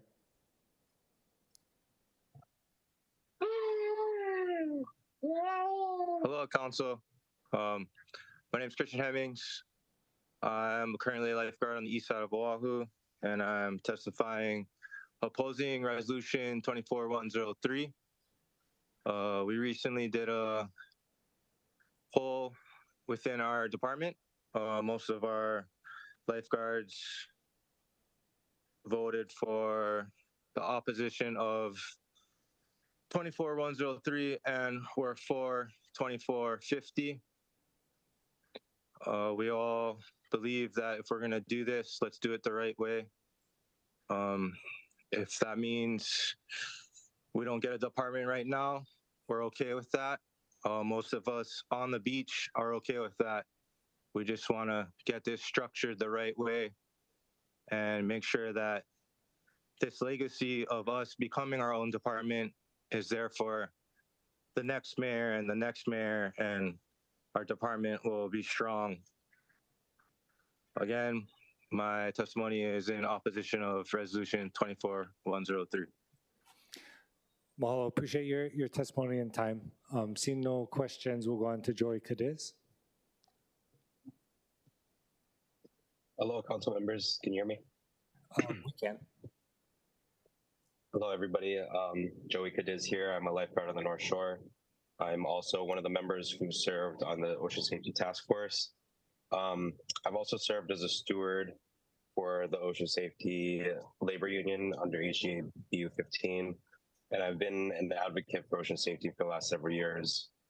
And I know acknowledging the recent events and the media coverage created what seems like opposing views on this, and I would just like to emphasize that everybody obviously is in alignment with creating a standalone department for ocean safety separate from EMS. I'm here to personally represent myself, along with many of my coworkers that may not be as vocal, in support of Resolution 24103. And I'd also like to thank the mayor for offering this solution for us at this time. I truly do believe that Resolution 103 is the best and most secure way for ocean safety to be successful. Standing up ocean safety under this resolution with an appointed director hastens ocean safety's independence. And I think that's just as important because this route, it allows a tacit pledge from the support of the administration, ensuring that ocean safety and the mayor can work together in this first years of independence. And I believe that this cooperative relationship is critical for ocean safety to thrive. I've stated in previous testimony that if down the road a commission or board is deemed necessary for the department, that can be achieved and brought to the table. But as of right now, we would definitely like to see ocean safety be stood up as a department now. As a lifeguard, we spend our days mitigating risk, educating the public, and taking action in rescue situations. My support in Resolution 103 represents this same process in educating myself, assessing the risk, and taking action. And 103 clearly is the quickest, most least risky, and most assured path to deliver this independence for ocean safety. And I'd just like to add at the end, thank you to the council members and the mayor's administration for all your guys' support in all this. Like said before, we've never seen this type of attention and support given to ocean safety, and it's really inspiring. I'd also like to commend my colleagues that are there in person and on the phone at this time. Obviously, we do have opposing views, but I applaud you guys being able to come and put yourself in a vulnerable situation to testify on such a sensitive subject. So thank you to everybody for being able to come together to have these conversations. Mahalo. Mahalo, Mr. Cadiz. Seeing no questions for the testifier, we'll go to Jessamine Horner.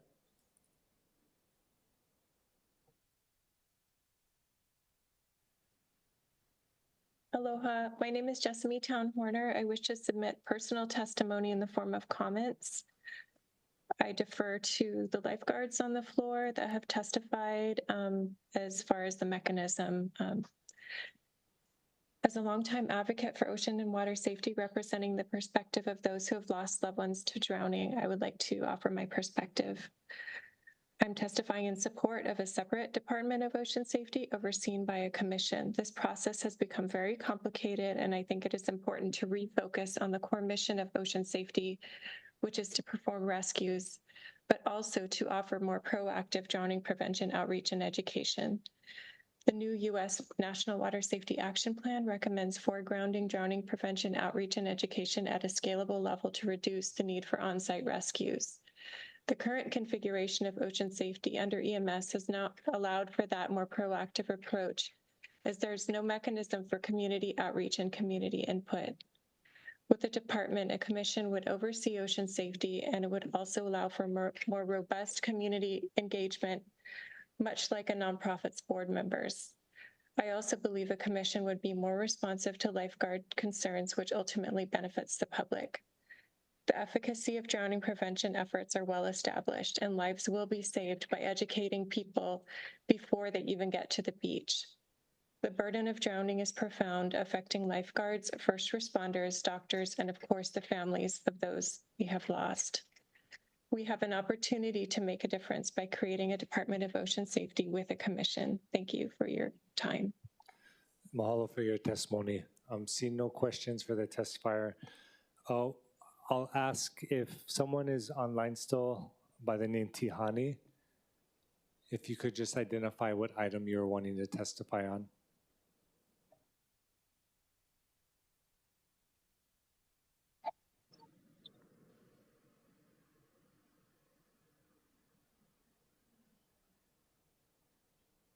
Again, that was for Tihani.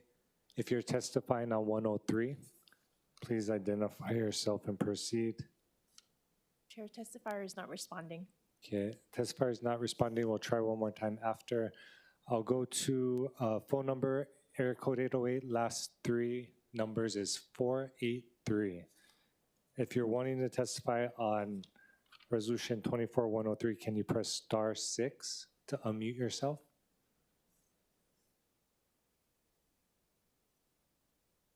And if you're able to identify yourself and proceed, or identify which item you're wanting to testify on. Hello, my name is John Hochstead. Can you hear me? Yes, we can. I'm testifying on 103, and I just wanted to say that I am currently a lifeguard with the City and County of Honolulu. I've been with the City and County since 1987. I think currently I am the second most senior lifeguard in the division. And I just wanted to echo Raquel Chu's comments and Councilman Waters' comments about the opportunity that we have to create our own department. And I don't want to see this fritter away and be wasted. I think there's the measures that are being introduced will allow us to have a department. The concerns about the politicization of having a mayor-appointed director, I think they're overstated. And I just wanted to share those comments with you guys. Appreciate your testimony. We did have one question from Councilmember Okimoto. Thank you, Chair. Aloha, I'm sorry, I missed your first name. John. John, thank you, John. I just had a question because there are several of you who have spoken up and on behalf of the lifeguards, and it is different from those who have come in person. So I just wanted to be clear because I think it was you and Joey who mentioned that there are a number of you who are in support of this 103. Is that what I'm hearing correctly? That's correct. Okay. I just wanted to clarify that. Thank you. Thank you, Chair. Thank you. Seeing no other questions, mahalo, John, for your testimony. We'll go to phone number, area code 714, last three digits 175. If you're still on and can press *6 to unmute yourself. Again, that was last three digits 175. Madam Clerk, were they still on? Good afternoon. Can you hear me? We can. Go ahead and proceed and identify yourself. Mahalo. Yes. Good afternoon. My name's Tim Gary. I'm in support of a separate department with the commission. And as Managing Director Formby laid out the process that the mayor can't set up a commission and explain the process. I agree with Chair Waters on his analysis of it. So I'm for a standalone department and having the commission be put to a vote in November. I strongly believe it will pass in November, and that would set up a January 1st date of establishing the commission. So I guess I'm in agreement with it because I'd rather have a standalone department anyway.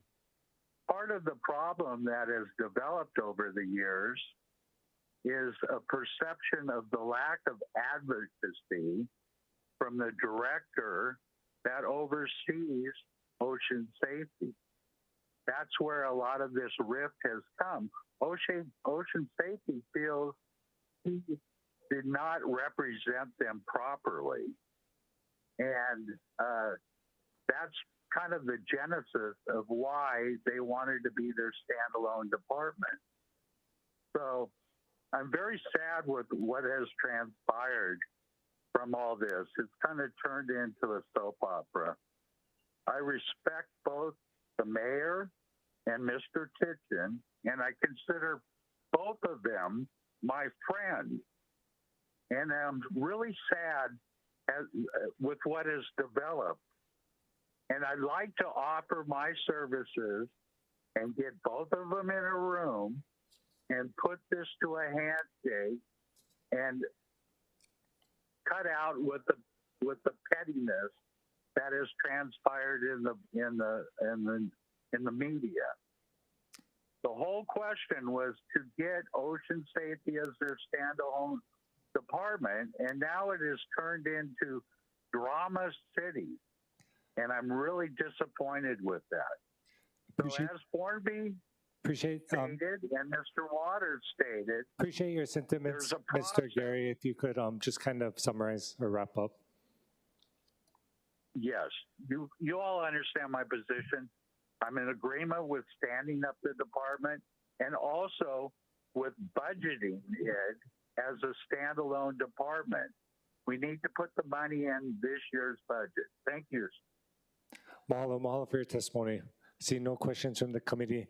We'll go to Tiana Wilbur, and then Angela Melody Young would be on deck. Tiana, if you're on, you could unmute, identify yourself and proceed when you're ready. Mahalo. Aloha, I'm Tiana Wilbur. I do serve on my neighborhood board, but I'm speaking on my own capacity as a community member. So, and I just want to address really quickly that I tried to submit online testimony and it wouldn't let me do anything but support. And then also to send in something for 92, it didn't even let me submit anything. So I kind of echoing everything that has been stated so far. There's just a lot of things. I think 2450 was a little bit more direct and structured. But again, just advocating for ocean safety to have their own department and for it to not be mayor appointed. In the last 5 years, we have continuously seen overreach of government and things in so many different facets of our lives. And I don't think that that's completely transparent and that's what the people want. I understand the voter situation is another hindrance possibly, but it is our jobs as leaders or even elected officials to make sure we let the voters know what exactly they're voting for. And I don't think not having polling places is the best for that either. I yield. Thank you. Mahalo, thank you for your testimony. See no questions from the committee. Appreciate your time. We'll go to Angela Melody Young. Aloha, Housing and Sustainability Committee, Angela Melody Young testifying, wishing to comment. I am neutral and I do not wish to show favor to one side of the argument or the other, just wishing to comment. So I read the Ocean Task Force study report. I did a little snooping around and it talks about a House resolution. So, did the House concurrent resolution start the discussion about the new office and initiating the charter amendments? I think it'd be interesting to look into this and, should there be a planning process with the state? Is everyone going to sit at the table? Are they going to work with DLNR? Hawaii is very unique because of goals to preserve natural resources and because there are territorial ocean boundaries of the city and state offices, right? So also when we look at the House concurrent resolution and those that testified, HGEA, Robert Lee of the Hawaii Firefighters Association, DLNR Division of State Parks and Ocean Safety Chiefs testified in support for the creation of a new office. And so the planning process should be directed by city and state offices and also the first responders team and also perhaps the supervisors of the budget and fiscal aspects of this discussion. There are internal discussions about logistics that should not be debated by the public, but internally, because I'm reading the task force report and it says physical implications. Ocean safety is currently a division within the Honolulu Emergency Services Department. And the budget is 20 million. And the Mahalo, fringe Angela. cost for the division is 11 million. Just wanted to confirm, that was in support or opposition, or that was just comment you said, yeah? Wishing to comment. Oh, perfect. Mahalo. Neutral. So Appreciate that. also human resources Any questions should be for the testifier? No questions? Okay, thank you so much, Angela, for your time. We'll try Tihani once more. If you're on, looks like iPhone, you can unmute. Otherwise, we'll come back to in-person. I don't believe we have any other registered or unregistered testifiers. Okay, mahalo, everyone. We'll come back to in-person. We have Jordan Anthony. Mahalo, if you want to come up to microphone, turn it on, identify your name, and then proceed when you're ready. Okay, I think it's on. Hey, aloha, Jordan Anthony. Honestly, I wasn't even sure if I was in the right building or in the right place. I was just coming to educate myself on what is going on and how to change. I'll make this quick too. First of all, I want to say thank you. It's an honor to be here and to be amongst you guys who are doing that out there every day.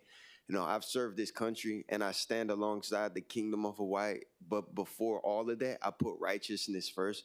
And like I said, I don't know exactly about these bills or any of the politics that goes with it, but whatever is righteous, because I'm out there every day. I spearfish, I boat, my children are out there, my keiki are out there. And I just want to come here in the future to educate myself on everything that's going on in Hawaii, because it's traumatizing to me to see us lose the island and to see us lose America and the entire world. So hopefully we can all come together, and I see you again in the future to handle that. And as far as this bill goes, again, it's just an honor. I haven't had the chance to work alongside HPD or the fire department here, but hopefully in the future I get a chance to, because I'm partially retired, and on my off time, hopefully I can help you guys save lives and save the Aina. Mahalo nui. Okay, mahalo.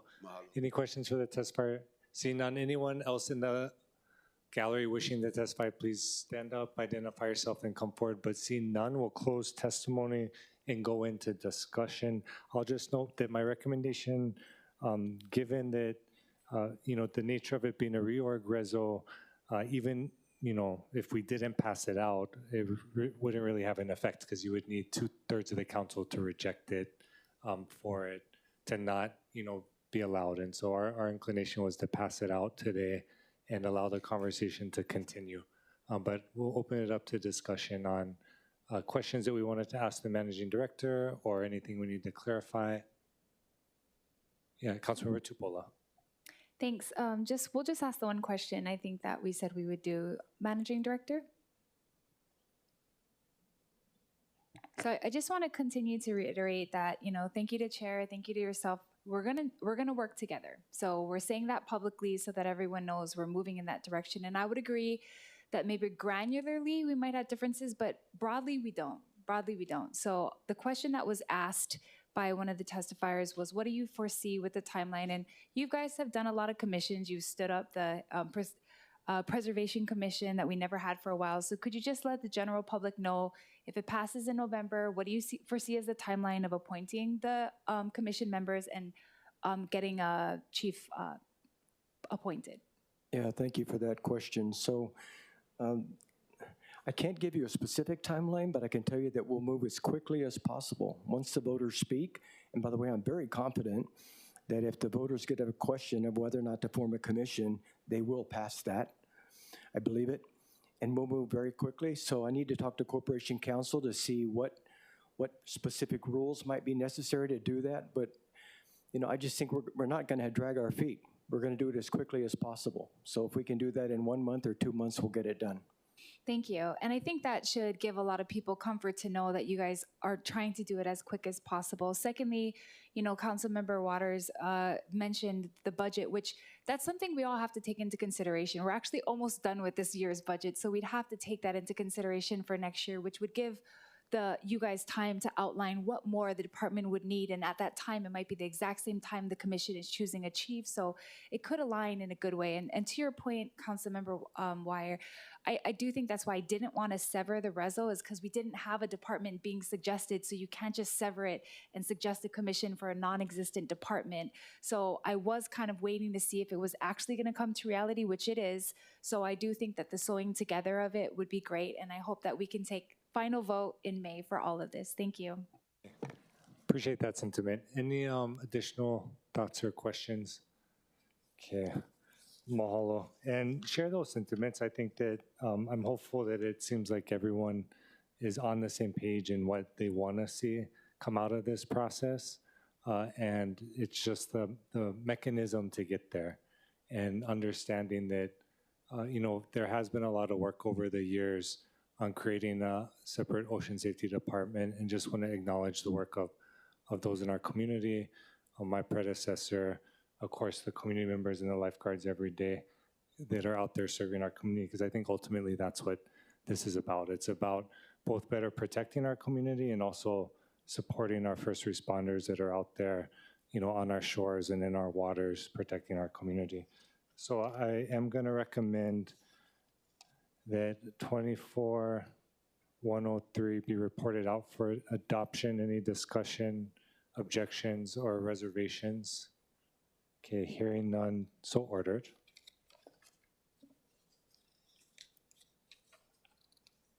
And then we'll go to agenda item number 3.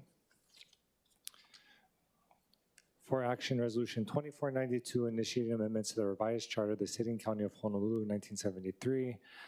Members, we have a posted proposed CD1, OCS 2024-0409-4-23-2024, posted at 2:47 p.m., submitted by myself. For your information, the amendments are listed on the agenda. We have Managing Director Formby here today. I know we've kind of gone in depth on the broader discussion, so I'll defer if you want to add anything else at this point to the conversation. Chair Mike Formby, Managing Director. Nothing further. We stand in support. Thank you. Appreciate those sentiments. We'll note that there are some differences in the various resos that we've had, and so just for the purpose of discussion, we have both the initially introduced resolution as well as the committee draft. And as Councilmember Tupola mentioned, I think there are conversations or possible intentions to amend 2450 so it can be passed out possibly in conjunction with 103 if that's the path that collectively everyone agrees on. And so welcome any discussion or questions from committee at this point of Managing Director, but Councilmember Tupola. Yeah, just for clarity, I'm also meeting with CORE and OCS because I think legally we just want to make sure that everything aligns and that there's not a conflict after the ballot resolution is passed. So deferring to you, I think moving this forward as well, making sure that we have all the right pieces. I did look at the differences and we'll be working collectively together with everyone. Thank you. Okay, appreciate that, mahalo. So we'll go to in-person testimony. We have no registered testifiers. Anyone in person wanting to testify on 2492? Oh, sorry, the additional sheet. We do have Cecilia Chang again, and then Kalei Wilbur. Yeah, so please come up, identify yourself. Anyone else that's not registered that wants to testify on this item can also make your way up to Ms. Chang. Go ahead and proceed, mahalo. Thank you, Cecilia Chang. Thank you again. I'm just going to incorporate my previous testimony, and I think it's well written. I was just looking under Ocean Safety Commission. It says the commission may appoint such staff, and I wasn't sure if that included the chief. So that would be my opposition to it. But otherwise, I get what everybody's doing and really, really appreciate the hard work of council members, the community, and the task force and the mayor's office. So I'm hoping that that can be woven in. Thank you. Mahalo for that. We'll have Kalei Wilbur, and then Mr. Booth, I think you wanted to. Oh, yeah.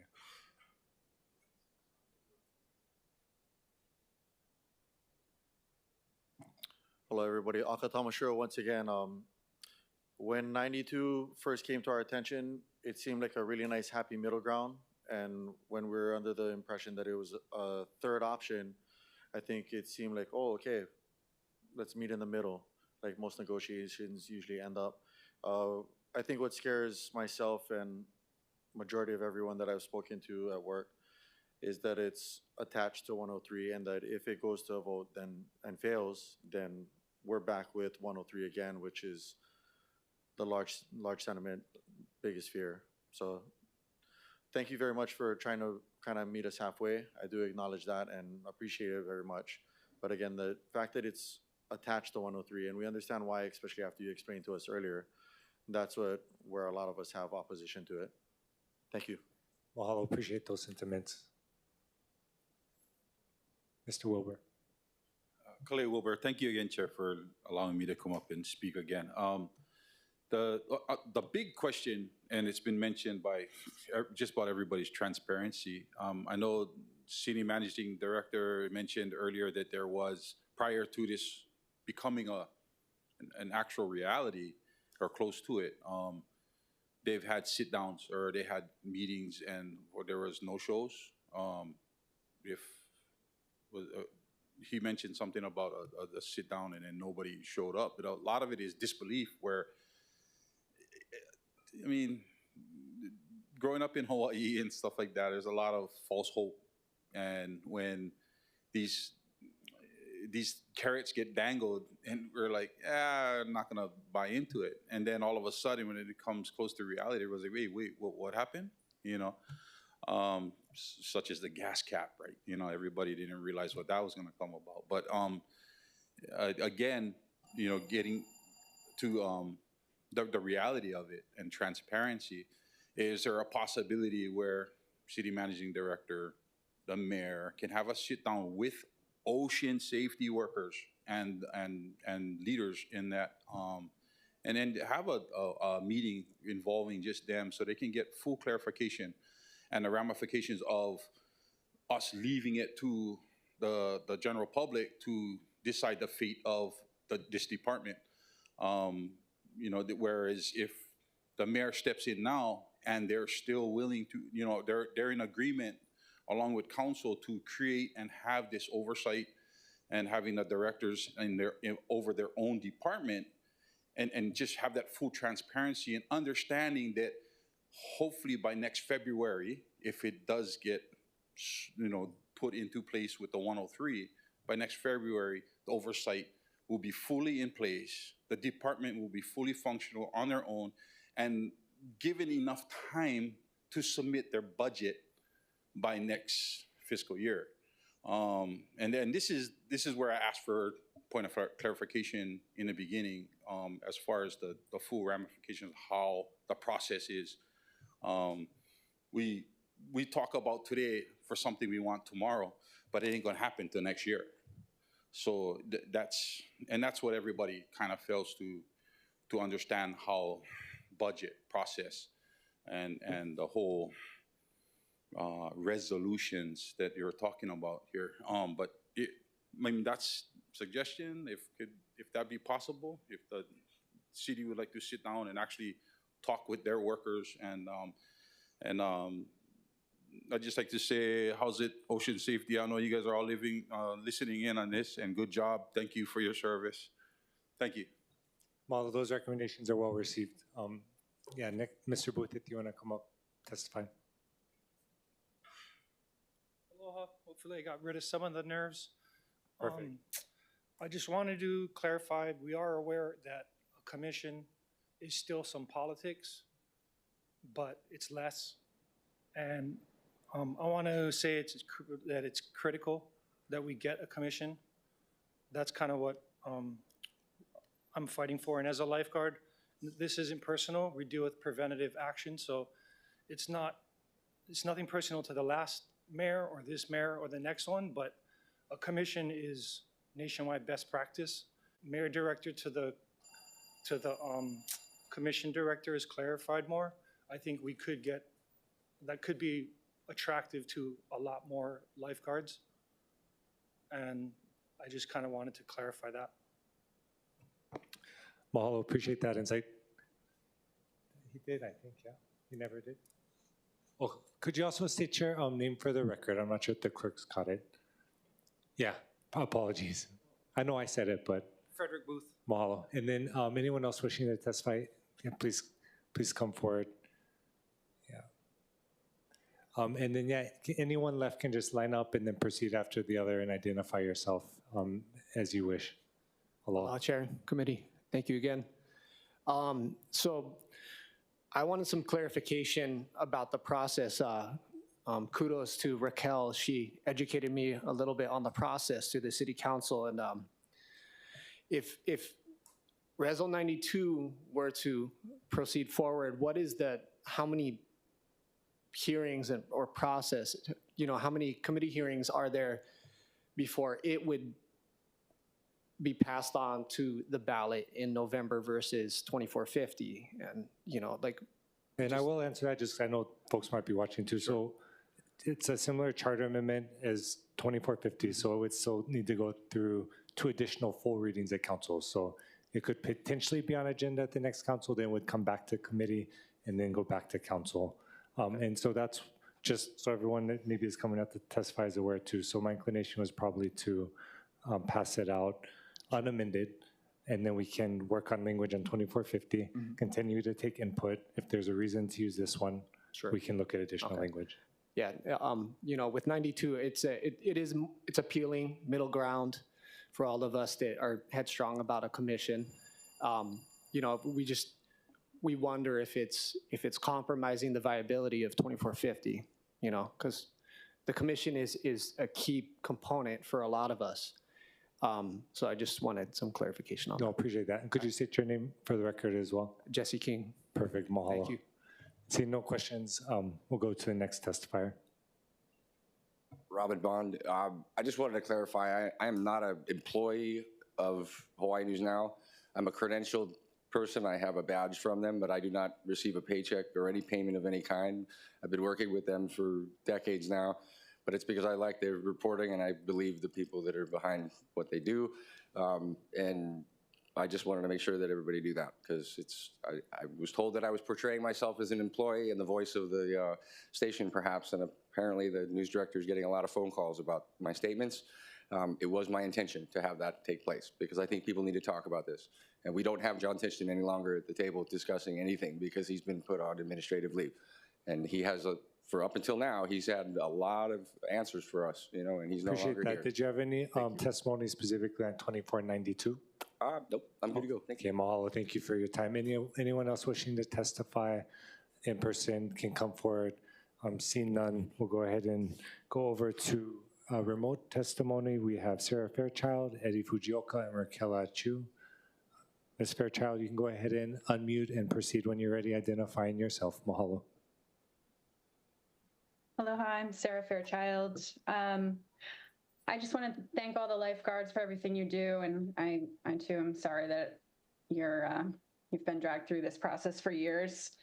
I didn't testify on 103. I don't have a position on it yet because there's so many questions. I'm in support of 92 if 103 passes, but would prefer 2450.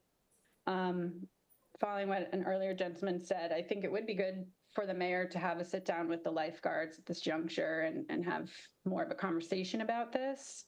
And then from that, really clear up a lot of these vague areas. I think if the mayor would stand up a separate department, the deputy director said earlier that they didn't even know when they'd appoint a director. They haven't had that discussion yet. Well, how about have that discussion and lay out that plan? And if you're willing, I think someone else suggested, could we have the promise in writing to the lifeguards that Councilmember Dos Santos, Tam, are you going to be logging off at this point? Just wanted to make you an opportunity. No, I'll be logging off after the vote on this one. Okay, perfect. So I'll vote on this one. Okay, mahalo. We'll go to Eddie Fujioka. Please proceed when you're ready. Good afternoon, Chair, Vice Chair Kiaina, and members of the City Council. You have my written testimony. I stand in support of Resolution 24-92. After reviewing the document, the only question I had was I didn't see language in there that spells out the powers of the commission as far as hiring, terminating, or disciplining the chief. And the other thing I'd like to touch on is I appreciate Chair Waters' question to one of the previous testifiers. I believe it was Ms. Chang on if we establish a commission on ocean safety, should we have one with EMS? And her response was absolutely. And I fully support that. Thank you for your time. Mahalo. See no questions for the testifier. We'll go to Raquel Achu.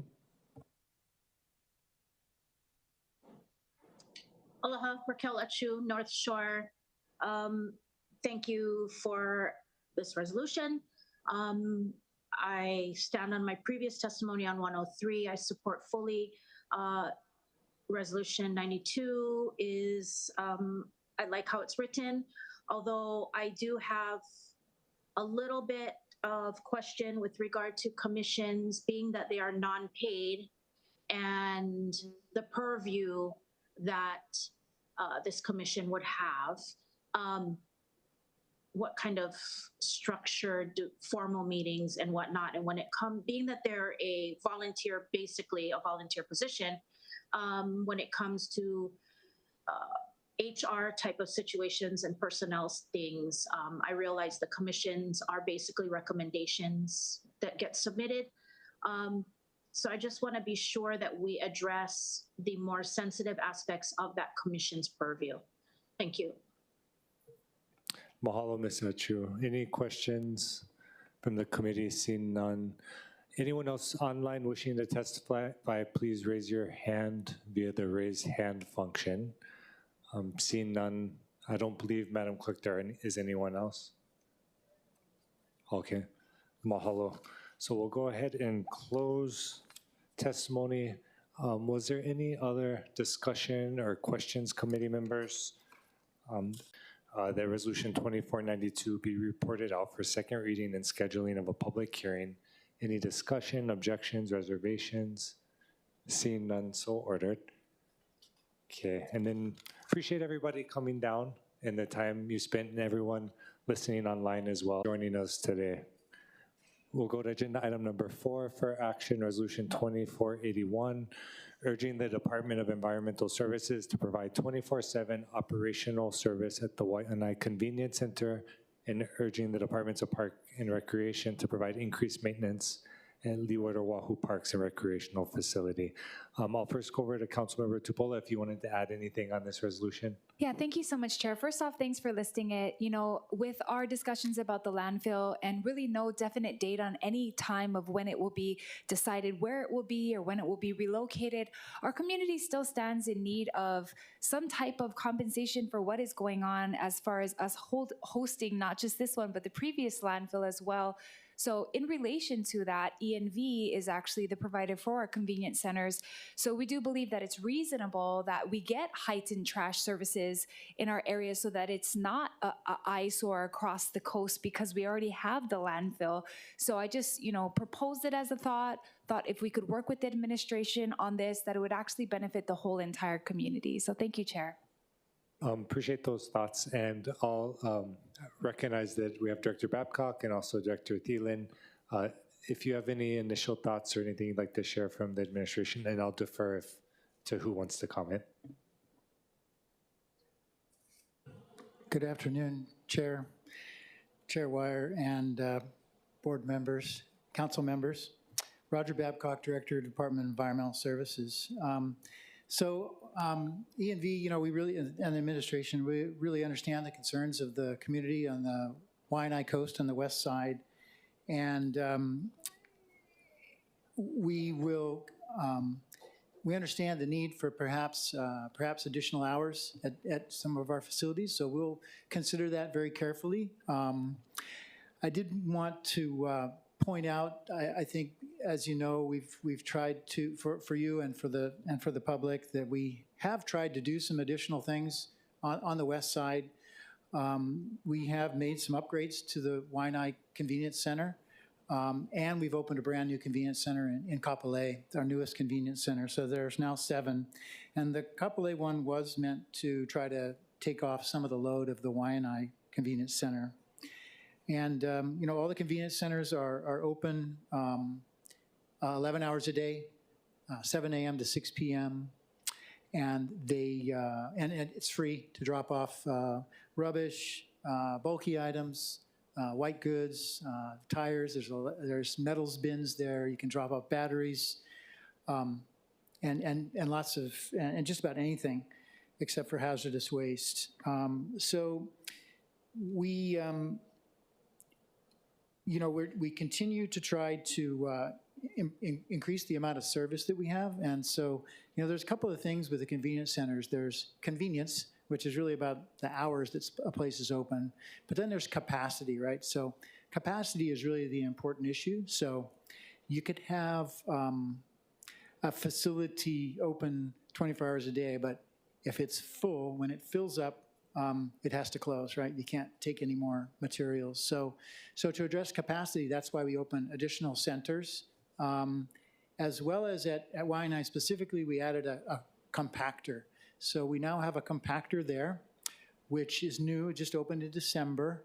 And that takes up the space of 2 large roll-off bins, but it has a capacity of 4. So it doubles the capacity there. So now we actually have, at Waianae, we have the capacity of, we have 6,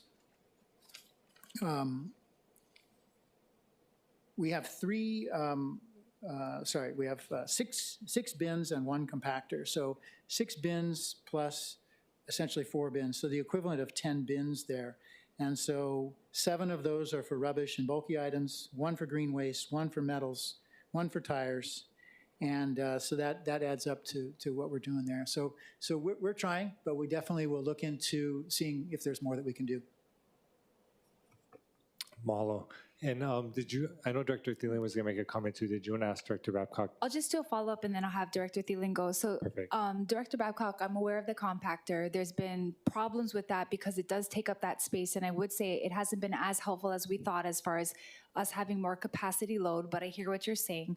I would also share that from Kapolei to the farthest part of my district is still 45 minutes without traffic. From Kapolei to my house during traffic, still hour and 20. So that's still not really convenient. And the landfill is inside Waianae. And so the one prior to that was in Waianae. So I get it that people consider maybe Eva all the way down as the west side, but I'm talking like the deep, deep west side. And we are the ones that have been asking for this alleviance because we're hosting the landfill. So I'm looking forward to working with you so that we can come up with solutions that I think will actually help, which may mean that we might need to host it at other locations because it is tiny inside there. And that might be the problem. So thank you, Director. Yep. Thank you.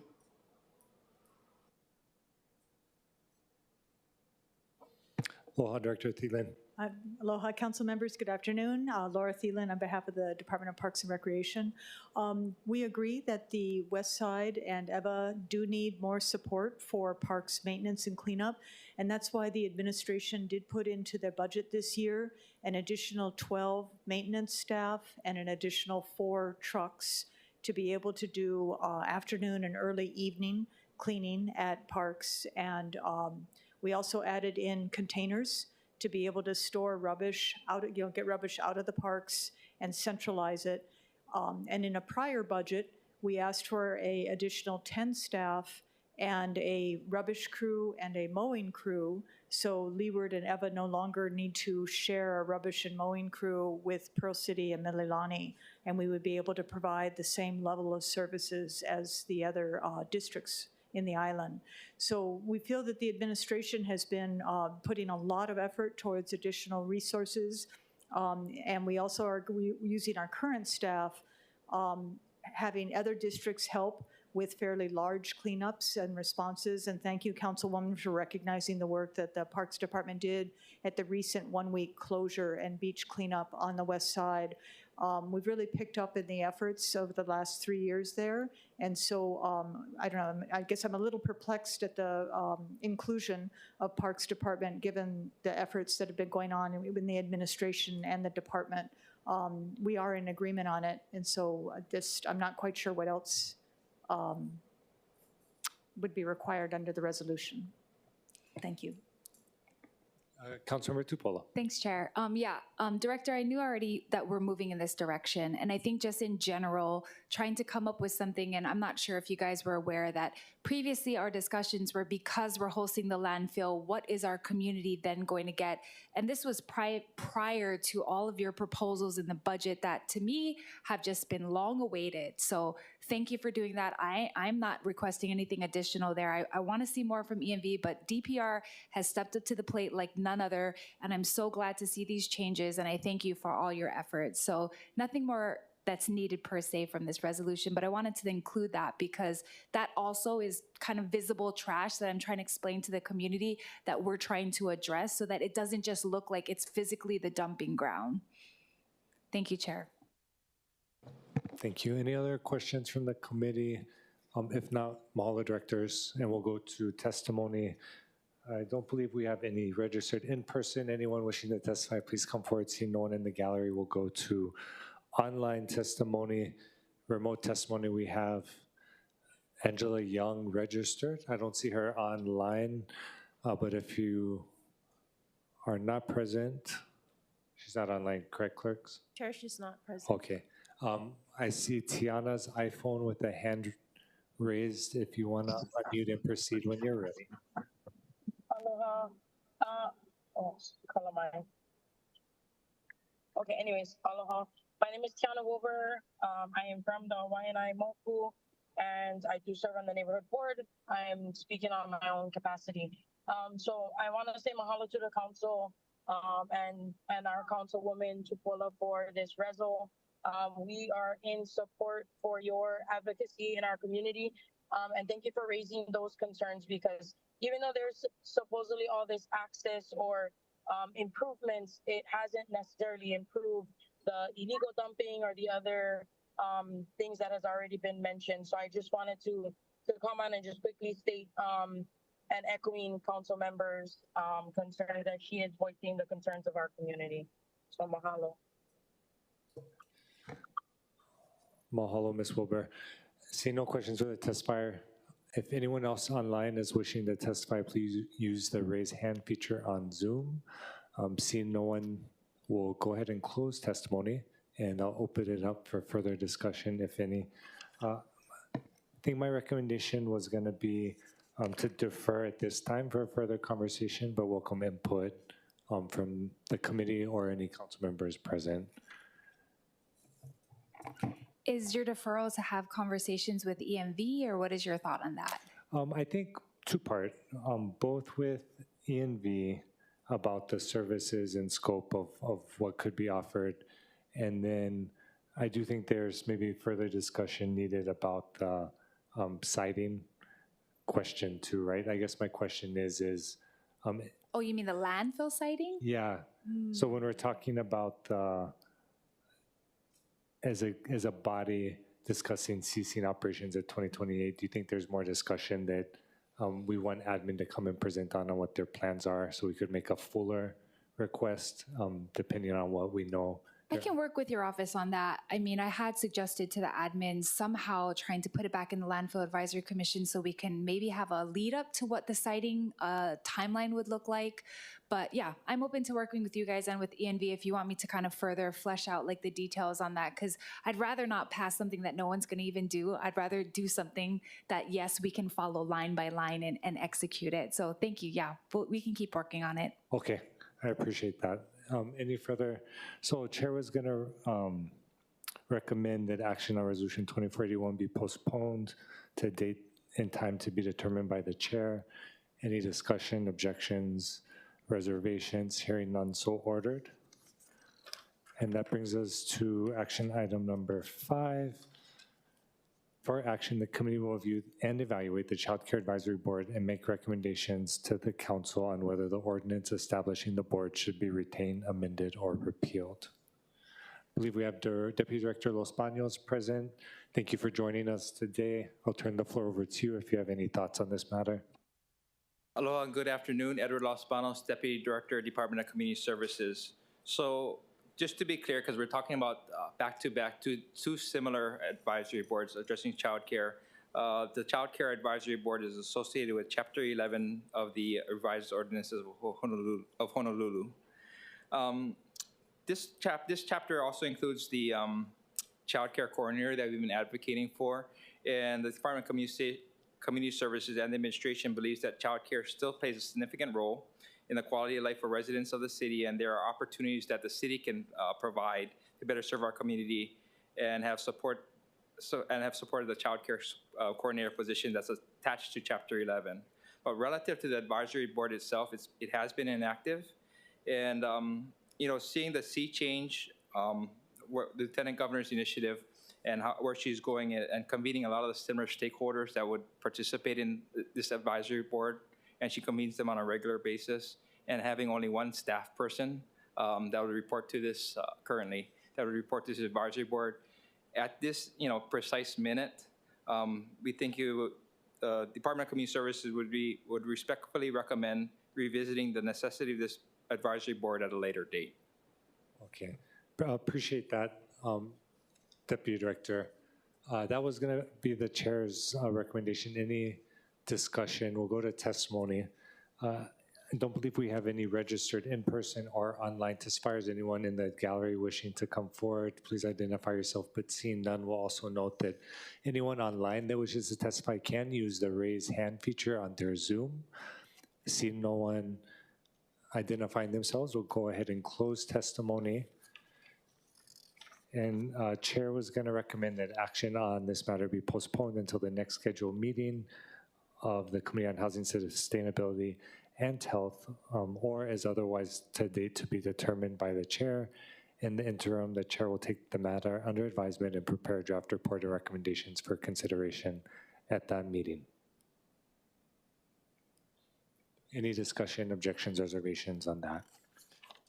Okay, mahalo. Mahalo, Deputy Director. We'll come up to agenda item number 6 for action. The committee will review and evaluate the Oahu Committee on Children and Youth and make recommendations to the council on whether the ordinance establishing the committee should be retained, amended, or repealed.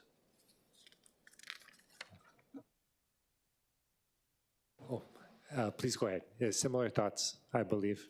Yep. So this one's actually a little bit cleaner and simpler. This Oahu Committee on Children and Youth was established in 1970 to address, to comply with the requirements of Hawaii Revised Statutes, Chapter 352D. That law was subsequently repealed in 1976 and replaced with HRS Chapter 581. The State Office of Children and Youth, that absorbed a lot of the responsibilities that had been delegated to the county in the 1970 action. So this one, the administration recommends deleting the chapter in its entirety. Appreciate that. Any questions, discussion from the committee? We'll go ahead and go to testimony. We don't have any registered in person or online. Anyone in the gallery wishing to testify may come forward, but seeing none, we'll also note that anyone online can use the raise hand feature to identify wanting to testify. Seeing no one, will go ahead and close testimony. We'll also be recommending that this matter be postponed pending the current legislation, and so would note that Chair recommends action on this matter be postponed until the next scheduled meeting of the Committee on Housing, Sustainability, and Health, or to another date to be determined by the Chair. In the interim, the Chair will take the matter under advisement and prepare draft report and recommendations for consideration. Mahalo, committee members. And at this time, the Committee on Housing, Sustainability, Health is adjourned.